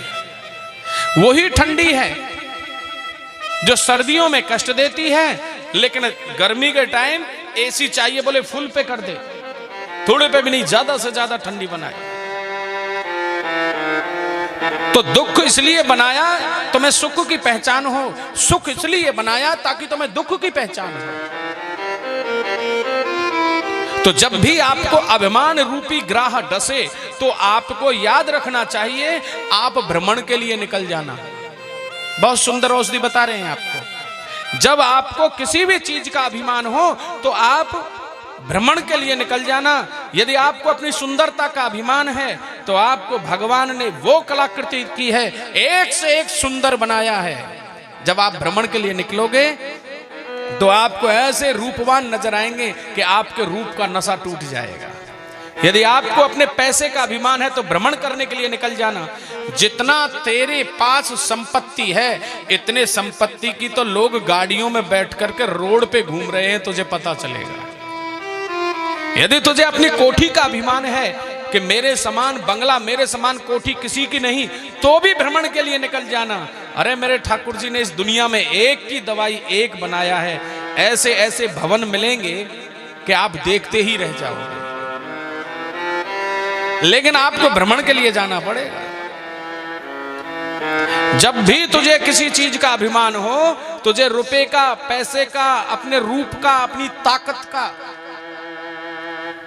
अपने ब्रज में एक गांव है और महाराज वहां मेला लगता है, वृंदावन के ही निकट है, और वहां उस मेले का नाम है, वहां माता का मंदिर है, लौलारी मैया, और वहां मेला लगता है। तो और पास कुछ गुजर भाइयों के गांव हैं, ठाकुरों के गांव हैं, तो बाहुल्य उन्हीं का है, बाकी सभी बरादरी हैं। तो उस मेले के अंदर कुछ माता लोग, सभी तरह के लोग जाते हैं। कुछ माता लोग जा रही थी, कुछ नौजवान भाई, कुछ बच्चे। तो मेला तो सभी से बनता है, तो मेले में सभी की मति भी अलग अलग होती है। तो एक सज्जन ने एक बहना को महाराज थोड़ा डिस्टर्ब किया। उसको अपनी ताकत पे बड़ा अभिमान था। तो उस बहना ने देखा कि इसको तो बड़ा अभिमान है और इसने मुझे डिस्टर्ब किया है, तो उसने वैसे कुछ नहीं कहा और उसके सामने जाकर के खड़ी हो गई और कहने लगी कि सुन भाई, तूने मुझे छेड़ा है, मैंने तुझे कहा नहीं कुछ। तुझे लगता है कि तू अपने आप में बहुत बड़ा ताकतवर है। और महाराज उसके बलपूर्वक उसकी कलाई को पकड़ा और अपनी कांख में दे लिया और एक ही बात कही, ये तो मैं नहीं जानती कि तूने क्या समझ करके मुझे छेड़ा है, लेकिन मैं तुझसे कहती हूं कि यदि तूने मेरी कांख में से अपनी कलाई को छुड़ा लिया तो तू जो कहेगा, तू कहेगा कि मेरे साथ भामर ले, तो इस मेले में ही मैं तेरे साथ भामर ले लूंगी। और यदि तेरे से कलाई नहीं छूटी तो जो मैं कहूंगी तुझे वो करना पड़ेगा। महाराज वहां लोगों का तांता लग गया। अब ऐसा देखने के लिए मिले कहां से? अब तो दर्शकों को तो दर्शक तो महाराज राधे राधे हो ही जाते। बहना ने इस प्रकार से कलाई को दावा कि महाराज उस श्रीमान जी ने एड़ी से चोटी तक का जोर लगा लिया, लेकिन कलाई नहीं छूटी महाराज। तब उसने कहा कि अब जो मैं कहूंगी तू वो करेगा। तो सबके सामने उसने कहा कि मैंने तो जो आप कहोगे मैं वही करूंगा। बोले तो भाई आज के बाद एक ही काम करना है, कभी मेले में आए ना तो अपनी नजरों में सब बहन बेटियों को बहन समझ लेना, बस तेरी यही सजा है। अगर तू मेले में आता है ना, अन्यथा आज के बाद मेले में आना मत। और यदि आता है तो बस जिसे देखे उसे मुझको देखना, जिसके तू देखे कि मैं भी किसी की बेटी हूं, जिसने सैकड़ों लोगों के सामने तेरी कलाई तू नहीं छुड़ा पाया, तो जिसे देखे उसे बहन के रूप में देख लेना, बस तेरी यही सजा है। और अपने घर के लिए चला गया। मेरे भाई एक की दवाई एक है, बस तुझे भ्रमण करने की जरूरत है, तुझे देखने की जरूरत है। अगर तुझे भगवान ने दुख दिया है ना, तो तू समझता है संसार में तेरे समान कोई दुखी नहीं, लेकिन मैं फिर कहता हूं तू भ्रमण करने के लिए निकलना, तुझे एक से एक दुखी मिलेगा और तेरा दुख का जो दर्द है वो आराम पड़ जाएगा। लेकिन तुझे घूमना पड़ेगा, तुझे भ्रमण करना पड़ेगा। इसीलिए जो महापुरुष होते हैं, जो भगवान के जो परम भक्त होते हैं, वो कभी एक स्थान पर नहीं रुकते। क्यों? कि वो भ्रमण करते रहते हैं। एक स्थान पर रुकोगे तो जल को भी महाराज आप रोक दो तो उसमें भी गंदगी पैदा हो जाती है, और जो जल बहता रहता है वो सदैव शुद्ध रहता है, उसमें कभी कोई दोष नहीं आता। इसलिए महापुरुष यदि एक स्थान पर रुक जाए, इसीलिए कहते हैं कि महाराज बहता चलता जोगी और बहता पानी, इनमें कभी दुर्गंध नहीं होती। तो अहंकार की एक ही दवा है, अभिमान की एक ही दवा है कि आप भ्रमण करना। राधा रानी आपको इसका उपचार जरूर देगी। यहां यह अभिमानी पुरुष जब भगवान ने देखा तो जिसका नाम है कामदेव, मेरे ठाकुर जी कहने लगे कि हे कामदेव, तुम्हारा जो आगमन हुआ है बताओ तुम्हें क्या चाहिए। बोले महाराज मुझे एकांत युद्ध चाहिए। कहने लगे ठीक है। तो भगवान एक सखी को अपने साथ झाड़ियों में लेकर के प्रवेश कर जाते हैं। सुखदेव स्वामी राजा परीक्षित से कहते हैं कि सावधान राजन, मन को एकाग्र करके बैठना, बुद्धि को शुद्ध करके बैठना, क्योंकि ये साधारण कथा नहीं, ये योगियों के परम योगेश्वर भगवान श्री कृष्ण की कथा है। जैसे ही मेरे ठाकुर जी उस सखी को झाड़ियों में लेकर के गए तो कामदेव ने अरे नख से सिक तक का यतन प्रयत्न किया, पूर्ण जोर लगाया, पूरा बल लगाया भगवान को पथभ्रष्ट करने का, लेकिन कामदेव भगवान को पथभ्रष्ट नहीं कर पाया। अब तो कामदेव का मान भंग हुआ नहीं, उससे पहले उस गोपी को ही मान हो गया।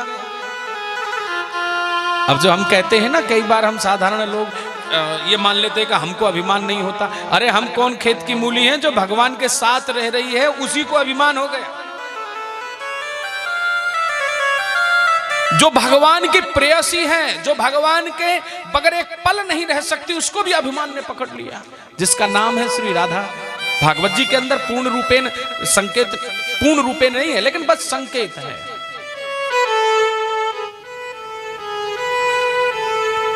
उनको भी अभिमान हो गया, और अभिमान किसका? बोले रूप का, अपनी सुंदरता का, कि भगवान मुझे इसलिए झाड़ियों में लेकर के आए हैं, ये यूथ के यूथ जो गोपियों के हैं, मैं सबसे ज्यादा सुंदर हूं, सबसे ज्यादा रूपवान हूं,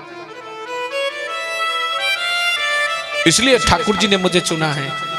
और रूप का अभिमान अब सर चढ़ के बोलने लगा। ठाकुर जी से गोपी कहने लगी, प्रभु मेरे से चला नहीं जाता, अब मुझे अपने कंधों पे बिठा लो।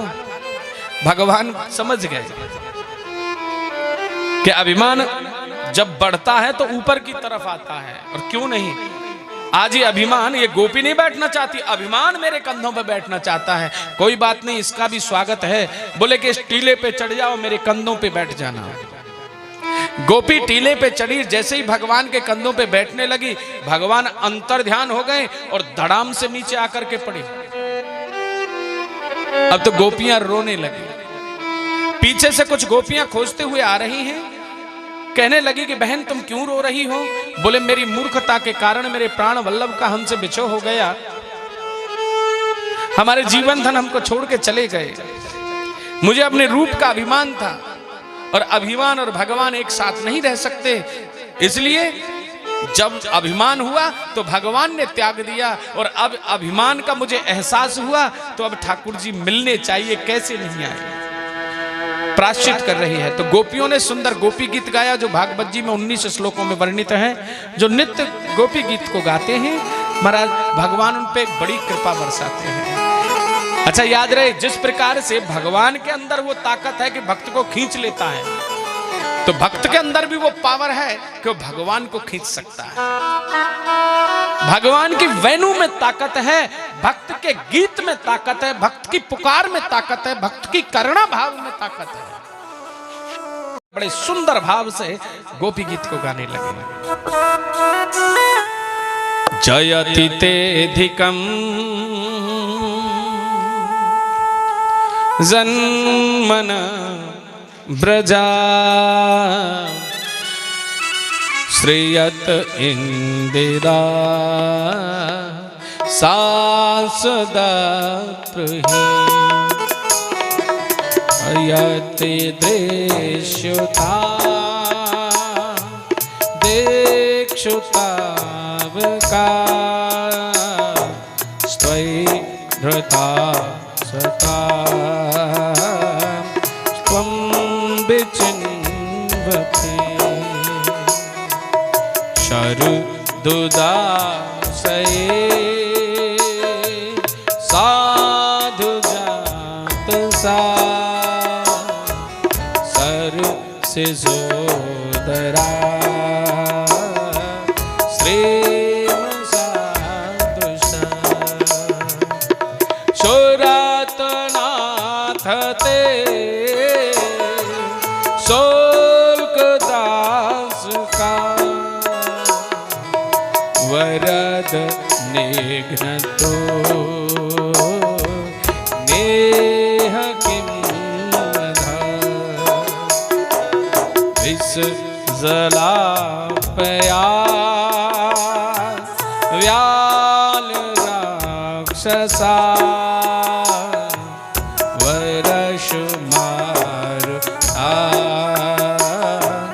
वैधुता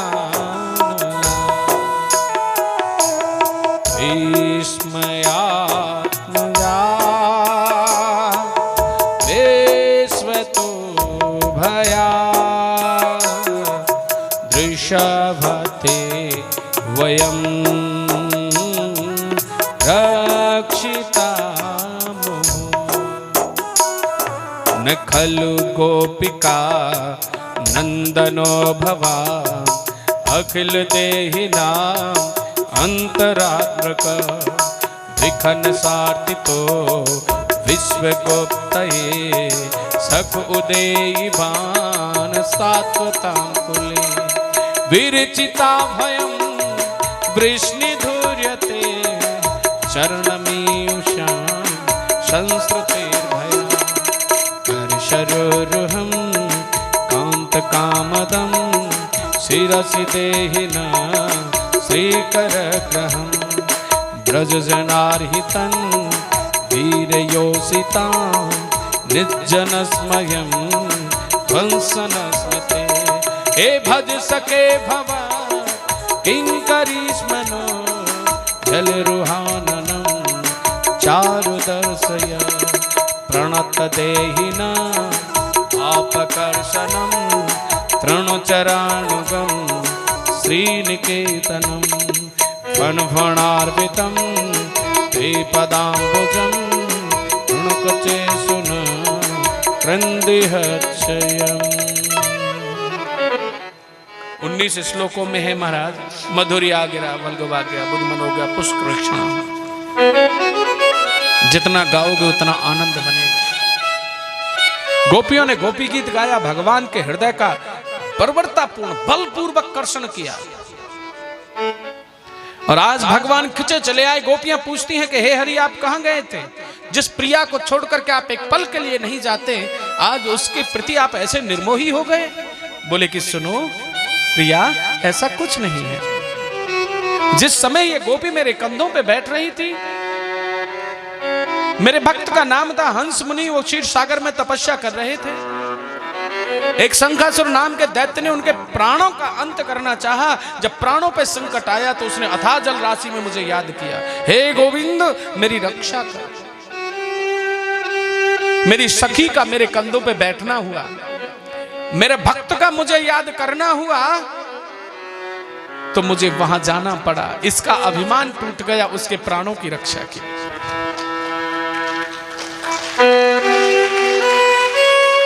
क्या हुआ? इसका क्या टूटा? अभिमान। और वहां भक्त के की प्राणों की रक्षा, वहां अभिमान नहीं था, वहां पुकार थी, वहां करुणा थी कि हे गोविंद, इस अथाह जल राशि में तुम्हारे सिवा संसार में मेरा कौन रक्षक होगा। और भगवान किसके प्रिय हैं? भाव का भूखा हूं मैं, और भाव ही बस सार है। भाव से मुझको जो भजता भव से बेड़ा पार है। और भाव बिन सुनी पुकारे मैं कभी सुनता नहीं। भाव से एक टेर भी करती मुझे लाचार है। और भाव का भूखा हूँ मैं और भाव ही बस सार है। बड़े प्रेम से बड़े करुणा भाव से जब भक्त ने पुकारा तो भगवान को जाना पड़ेगा। अभिमान टूट गया, भक्त के प्राणों की रक्षा की, उस दुष्ट को मारने में मुझे श्रम हुआ, थकावट हो गई, मैं शेष की सैया पे शयन करके आ रहा हूं। तुमने पुकारा मैं चला आया। गोपियां कहती हैं कि हमने श्रुतियों में सुना है कि आप नारायण हो, हमने तो श्रुतियों में सुना है, लेकिन जब आप स्वयं आज इस बात को कह रहे हो कि शंखासुर का वध करने के बाद मैं शेष की सैया पे शयन करके आ रहा हूं, तो वो कोई और नहीं, वो तो आप ही हो। आज ये निर्णय हो गया, जो थोड़ी घनी शंका थी वो भी दूर हो गई कि नारायण आप ही हो। जब आप नारायण हो तो आप तो हमसे बड़ा प्रेम करते हो। तो प्रेमी तो उसे कहते हैं जो अपने प्रेमी के सामने सर्वस्व न्यौछावर कर दे, कोई छल कपट ना हो। हे नाथ, यदि आप हमें अपना प्रेमी मानते हैं, आप हमें अपनी प्रेयसी मानते हैं, तो नारायण स्वरूप का दर्शन करा दो। भगवान बोले मैंने क्या कह दिया, क्योंकि बालहट, राजहट और त्रियाहट। लेकिन मैं कहता हूं कि जैसी गोपियों ने हट की, ऐसी मेरी सभी माताएं जीवन भर हट करें, कम से कम गोविंद तो मिलेंगे। हर मां को यदि हट करनी है तो प्रभु मिलन की हट करे। हर मां को यदि हट करनी है तो भव से पार उतरने की हट करे। मेरी मां को हट करनी है तो जीवन का उद्धार करने की हट करे। लेकिन महाराज, जो जितना प्रोफेशनल है, जो जितना आधुनिक है, जो जितना साधन संपन्न है, वो उतना ही गर्त की तरफ जा रहा है। जो जितना संपन्न है, याद रखना मेरे भाई, मेरा लक्ष्य कोई किसी को इंडिविजुअल करके बोलना नहीं होता, लेकिन यह भी सत्य है, जिन्हें हम बहुत ऊंचा व्यक्ति, बहुत बड़ा रईस मानते हैं ना, दो चीज वहीं से बिगड़ के प्रारंभ होती हैं। एक तो भोजन वहीं से बिगड़ता है और एक वस्त्र। याद रखना मेरे भाई, गरीबों के पास तो ये तब जाता है जब अमीर और नई अभद्रता लेकर के आ जाते, जब वो पुरानी हो जाती, जैसे वो त्याग देते, तब तक वो वहां पहुंचती है।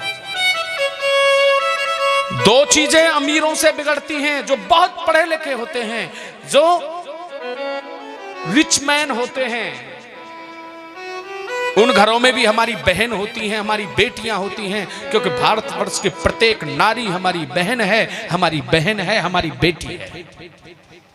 इसलिए प्रत्येक को उपदेश ग्रहण करने का और उपदेश करने का राइट बनता है। लेने वाला वो होगा जो उसे ग्रहण करेगा। आजकल पढ़े लिखे माँ बापों के पास जो पैसे का अपार संग्रह होता है, उस घर में हमारी बहन और बेटियां ऐसे वस्त्र पहनती हैं कि सभ्य व्यक्ति उनको देख नहीं सकता। हम लोग किसी कारण से, महाराज, फरीदाबाद में एशियन हॉस्पिटल है, हम किसी कारणवश किसी सज्जन को देखने के लिए चले गए। सच कहते हैं महाराज आपसे, ये हमने लाइव देखा है। मां और बाप के साथ उनकी बेटी अपॉइंटमेंट लेने के लिए आई। हम लोग वहीं खड़े थे महाराज। हमने उस बेटी को जैसे ही देखा, हमने उस स्थान को ही त्याग दिया। हमने कहा यदि हम इनसे कुछ कहेंगे तो ये मानेंगे नहीं, लेकिन धन्य है इन माँ बाप की मति के लिए, ये तो संतान है, तुमने जैसा घड़ा बनाया वैसा आकार होगा। लेकिन दुर्बुद्धि तो उन माता और पिताओं की है कि जो इस प्रकार के भेष को पहना कर अपने साथ डोल रहे हैं। अरे तुम पैसे वाले हो, बहुत अच्छी बात है, पैसा होना चाहिए और भगवान तुम्हें खूब धन दे, लेकिन धन से धर्म करो, धन से सत्कर्म करो, धन से ये भेष नहीं, धन से भारतीय संस्कृति को बढ़ाओ, धन से सनातन धर्म को बढ़ाओ, धन से सभ्यता को बढ़ाओ, असभ्यता को नहीं मेरे भाई। भगवान ने तुम्हें साधन दिया है, बड़ी खुशी की बात है। दो चीजें बिगड़ के चलती हैं, भोजन और भेष। अगर देश को संभालना है तो दो ही चीजें बना दो। दुनिया कहती है कि ये कर दो और वो कर दो, और विद्वान कहते हैं बस दो चीजें संभालो, देश संभल जाएगा। बोले दो चीजें क्या है? भोजन संभालोगे तो जिंदगी संवर जाएगी, और भेष संभालोगे तो समाज संवर जाएगा। इसलिए मेरे भाई जरा देखो कि हमें क्या पहनना है, हमारी बेटियों को क्या पहनना है, हमारी बहन बेटियों का आवरण कैसा होना चाहिए। हम लोग ओमैक्स प्लाजा के अंदर महाराज गुड़गांव में कथा कर रहे थे। सच कहें आपसे, जो श्रोता, चलो महाराज वहां सभी संपन्न लोग थे जो कथा सुनने वाले थे, अब उनके अंदर क्या देखे, लेकिन एक हमने ऐसी माता को देखा, हम आज भी आपके सामने जिसकी प्रशंसा कर रहे हैं, क्योंकि उसके अंदर सब रिचमैन थे, श्रोता हाई क्वालिटी के, तो महाराज पहनावे जैसे होते हैं वैसे होते ही हैं। एक माता लोग जो कि साड़ी पहन करके आई और महाराज सबसे अलग दिखती थी, और ऐसे लगता था कि जैसे साक्षात मां लक्ष्मी इन श्रोताओं के बीच में अवतार धारण करके बैठी हो। साक्षात मां भवानी जैसा उसका स्वरूप। उस अकेली के सामने महाराज 100, 200, 500 जो माताएं थी सब फीकी पड़ गई, क्योंकि वो भारतीय संस्कृति का जो भेष था उसका महाराज बार बार नजरें उठती थी, सब श्रोता उसको देख रहे थे। राम ने रूप तो दिया, लेकिन रूप के साथ उसको स्वरूप भी दिया, साक्षात मां भवानी जैसा स्वरूप था। इसलिए मेरे भाई प्रशंसा तो उसी की जाएगी जिसका जो प्रशंसा के योग्य है। पैसा हो, पैसे से ही प्रशंसा नहीं होती, होती है, लेकिन हर चीज पैसे से नहीं तोली जाती। मर्यादा में जियो, आप बहुत आगे जाओगे, क्योंकि पैसे वाले को भय नहीं होता किसी का, इसलिए वो जो खाए जो पहने वही वो फैशन बन के चला जाता, आगे निकल जाता, बोले अब तुम करो ये फैशन, वही बांटता है महाराज समाज।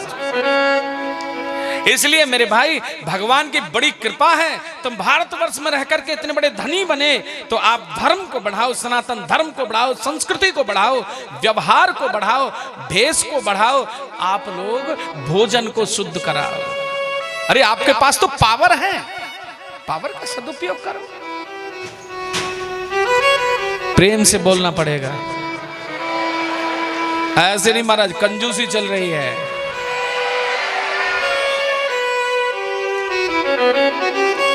बोली वृंदावन बिहारी लाल जय हो। आज भगवान ने गोपियों को नारायण स्वरूप का दर्शन कराया, और आपको बता देते हैं कि जो नारायण स्वरूप का दर्शन कराया वो ब्रजभूमि में ही कराया, और वो कौन सी जगह कराया? शेष शयन वन के अंदर।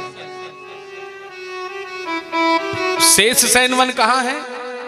आप लोग कभी वृंदावन, कितने लोग गए हैं वृंदावन? राधे राधे। अरे महाराज यहाँ तो बहुत कम लोग जा चुके, यहाँ से तो महाराज बहुत लोग जाने चाहिए थे, क्योंकि आप लोग तो बहुत अच्छे से जुड़े हुए हो। बड़े बड़े स्रोत, बड़े बड़े वक्ता यहाँ आते रहते हैं लुधियाना शहर के अंदर कथाएं करने के लिए। तो महाराज वृंदावन का तो महत्व आपको पता होना चाहिए, और जब पता है, अरे ज्यादा भी नहीं तो महाराज साल में एक बार तो वृंदावन का सानिध्य हर व्यक्ति को मिलना चाहिए। अरे ज्यादा नहीं तो थोड़ा, और थोड़ा नहीं तो उससे थोड़ा मिलना जरूर चाहिए।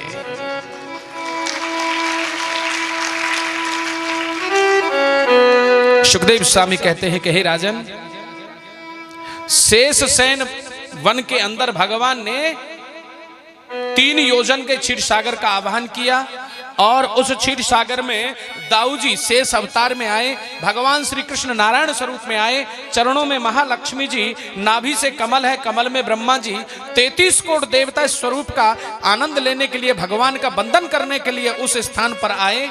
कुबेर भंडारी ने जब देखा कि इतना सुंदर भगवान का स्वरूप है तो खूब दान किया। सनकादि महर्षियों ने वेदों के मंत्रों का गान किया। मां सरस्वती ने खूब सुंदर सुंदर स्तोत्रों को गा करके भगवान को प्रसन्न किया। जो मैंने आपको बताया ये सारे स्वरूप एक ही सिंहासन के अंदर है। और आपको बताए देते हैं ये द्वापर युग के अंत का विग्रह है, द्वापर युग के अंत का मंदिर है। ये 5,500 वर्ष पुराना। वर्ल्ड में आपको ये दर्शन दूसरी जगह नहीं मिलेगा। 33 कोटि देवताओं के साथ जहां भगवान दर्शन दे रहे हैं। और आपको एक विशेष बात बताएं, जानने की इच्छा है? तो ये दास उन्हीं ठाकुर जी का सेवक है, उन्हीं की सेवा करते हैं। इस दास का जो जन्म हुआ है उसी कुल में हुआ है। पहले दादाजी करते थे, फिर पिताजी करते थे, अब हम लोग करते हैं। और महाराज जब कथाओं में होते हैं तो कथा गाते हैं, और कथाओं से जाते हैं तो ठाकुर जी के सानिध्य में रहते हैं। इस दास को उस ठाकुर जी की सेवा निरंतर मिलती है। बड़ा आनंद है महाराज। किसी को दर्शन भी दुर्लभ है और भगवान ने सेवा दी है तो इससे बड़ा सौभाग्य क्या होगा। यदि कभी आपकी ऐसी प्रेरणा हो, कभी ठाकुर जी ऐसा चाहें, क्योंकि जिस प्रकार से यहां एक गोपी कहती है अपने प्राण वल्लभ से कि हे प्राण वल्लभ, लक्ष्मी नारायण के दर्शन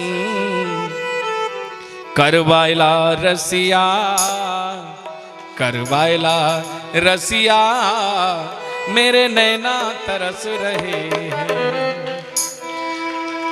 तो यही भाव जब आपके अंदर जागृत हो तो आप याद कर लेना, आपको ठाकुर जी का जरूर दर्शन कराएंगे। जब भी आपके मन में भाव जागृत हो जाए तो खोजने वाले के लिए मंजिल आसान हो जाती है, दूर नहीं होती। ठाकुर जी का सानिध्य आपको जरूर प्राप्त होगा। और जो नित्य हमारे ब्राह्मण लोग आपसे बताते हैं, जो भी माता लोग, जो भी बाबा लोग, नौजवान भाई जो ब्रज दर्शन के लिए उपस्थित होना चाहते हैं, उन्हें तो ये सौभाग्य मिलेगा ही मिलेगा। जो कि 16 अप्रैल से 23 अप्रैल तक जिसका हम लोग प्रतिवर्ष समय रखते हैं। तो यहां ब्रज दर्शन का भाव, तो माई किस प्रकार से अपने पतिदेव से कहती है, लक्ष्मी नारायण के दर्शन करवाइला रसिया, करवाइला रसिया, ओ मेरे नैना तरस रहे हैं। लक्ष्मी नारायण के दर्शन करवाइला रसिया, करवाइला रसिया, मेरे नैना तरस रहे हैं। लक्ष्मी नारायण के दर्शन करवाइला रसिया, करवाइला रसिया, मेरे नैना तरस रहे हैं। लक्ष्मी नारायण के दर्शन करवाइला रसिया, करवाइला रसिया, मेरे नैना तरस रहे हैं।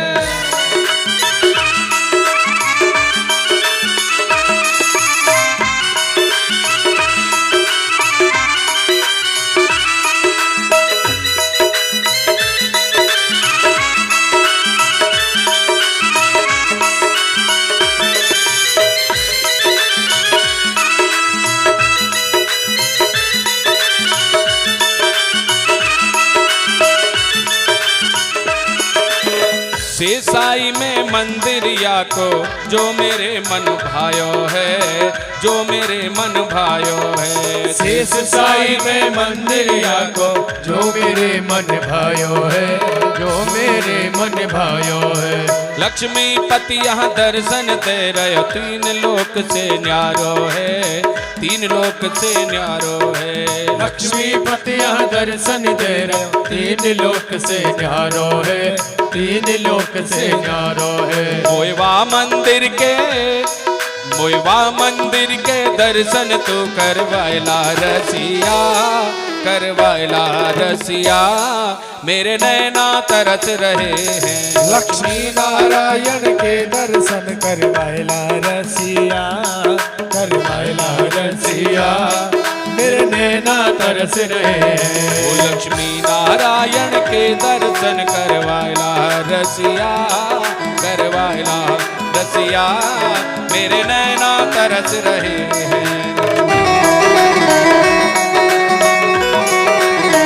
सभी लोग तालियों के साथ उठ करके झूम कर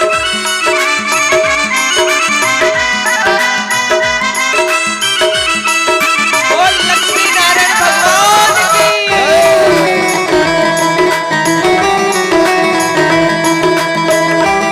एक बार दोनों हाथ उठा कर बोल लक्ष्मी नारायण भगवान की।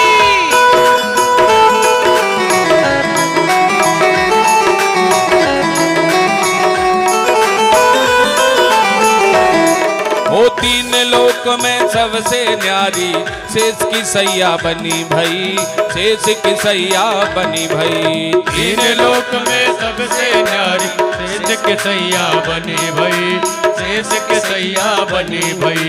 विष्णु जी जप सोए रहे, लक्ष्मी जी चरण दबाए रही, लक्ष्मी जी चरण दबाए रही। विष्णु जी जब सोए रहे, लक्ष्मी जी चरण दबाए रही, लक्ष्मी जी चरण दबाए रही। ओए ऐसे निराले देव की धोख खवायला रसिया, खवायला रसिया, मेरे नैना तरस रहे हैं। लक्ष्मी नारायण के दर्शन करवायला रसिया, करवायला रसिया, मेरे नैना तरस रहे हैं। लक्ष्मी नारायण के दर्शन करवायला रसिया, करवायला रसिया, मेरे नैना तरस रहे हैं। लक्ष्मी नारायण के दर्शन करवायला रसिया, करवायला रसिया, मेरे नैना तरस रहे हैं। श्री राधे।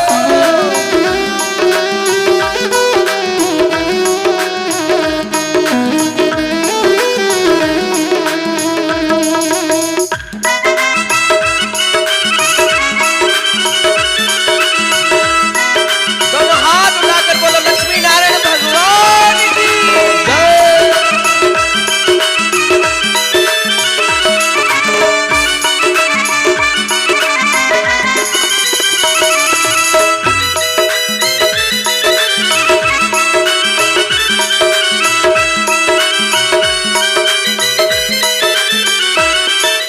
नाभि से कमल, ओ नाभि से कमल, कमल में ब्रह्मा बहुत ही शोभा पाए रहे, बहुत ही शोभा पाए रहे। नाभि से कमल, कमल में ब्रह्मा बहुत ही शोभा पाए रहे, बहुत ही शोभा पाए रहे। दूर दूर से नर नारी दर्शन करवे को आए रहे, दर्शन करवे को आए रहे। दूर दूर से नर नारी दर्शन करने को आई रहे, दर्शन करने को आई रहे। ओए ब्रह्मपुत्र के दर्शन तू करवायला रसिया, करवायला रसिया, मेरे नैना तरस रहे हैं। लक्ष्मी नारायण के दर्शन करवायला रसिया, करवायला रसिया, मेरे नैना तरस रहे हैं।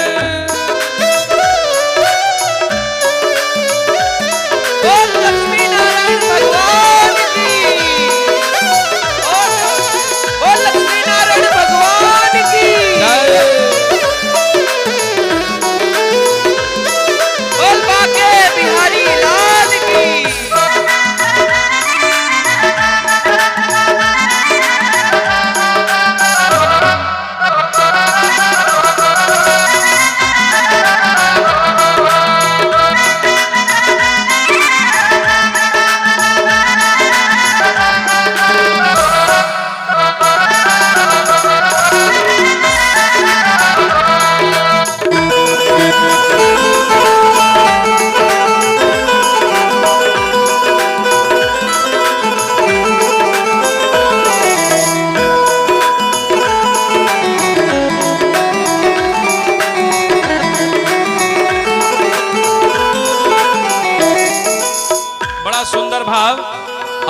लेते रहिए।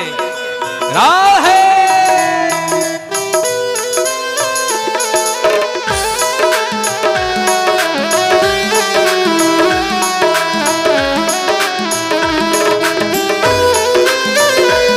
बोलिए कन्हैया लाल की।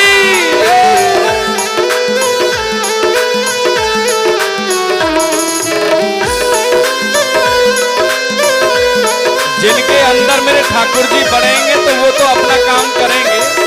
राधे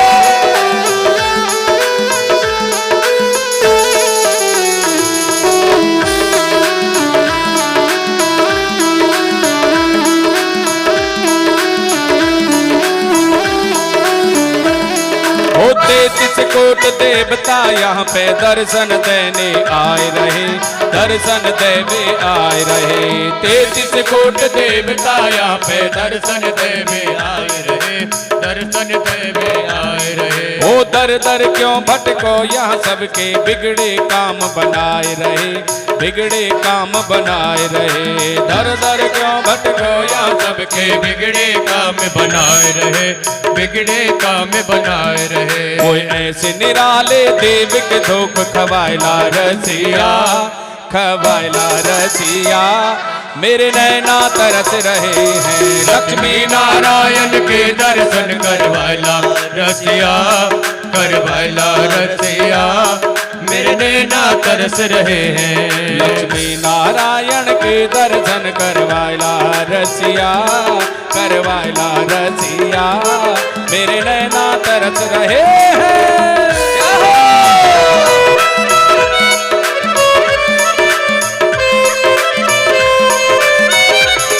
बोल व्यास जी भगवान की।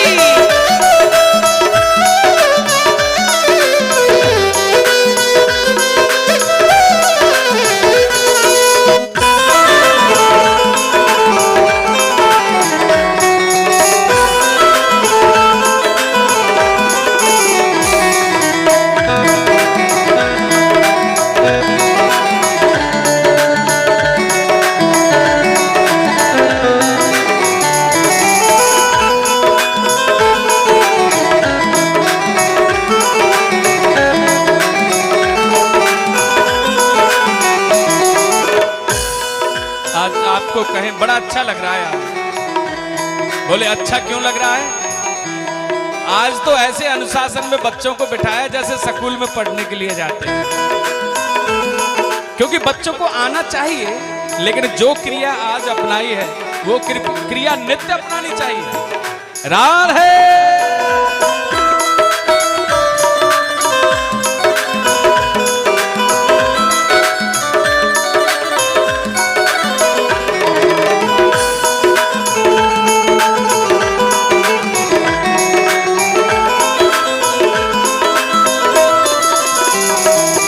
महारास प्रारंभ किया है तो मैं उस महारास का आनंद प्राप्त करने के लिए जा रही हूं। भगवान भोलेनाथ कहते हैं कि हे प्रिया, इतने आनंद के समय पर आप अकेली ही जाओगी क्या? मुझे अपने साथ लेके नहीं जाओगी? बोली कि हे प्राण वल्लभ, उस महारास में पुरुष स्वरूप में भगवान श्री कृष्ण हैं और जो भी उस महारास में प्रवेश करेगा वो उसको गोपी बनना पड़ेगा। बोले क्या हुआ, बनेंगे? बनेंगे प्रिया, तुम बनाओगी और हम बनेंगे। अरे जिस प्रकार से 16 श्रृंगार तुमने किया है उसी प्रकार से आज हमारा भी 16 श्रृंगार कर दो। एक दिन भगवान हमारे लिए मोहिनी का रूप धारण करके उन्होंने भस्मासुर को भस्म किया था जब हम पे संकट आया था, और बोले कि आज हम प्रभु के लिए गोपी बनेंगे। तो भगवान भोलेनाथ गोपी बन करके और आज चल पड़ते हैं ब्रज की तरफ, गोकुल की तरफ। बड़ा सुंदर भाव व्यक्त किया कि एक दिन भोले भंडारी और बन के ब्रज की नारी वृंदावन आ गए हैं, वृंदावन आ गए हैं।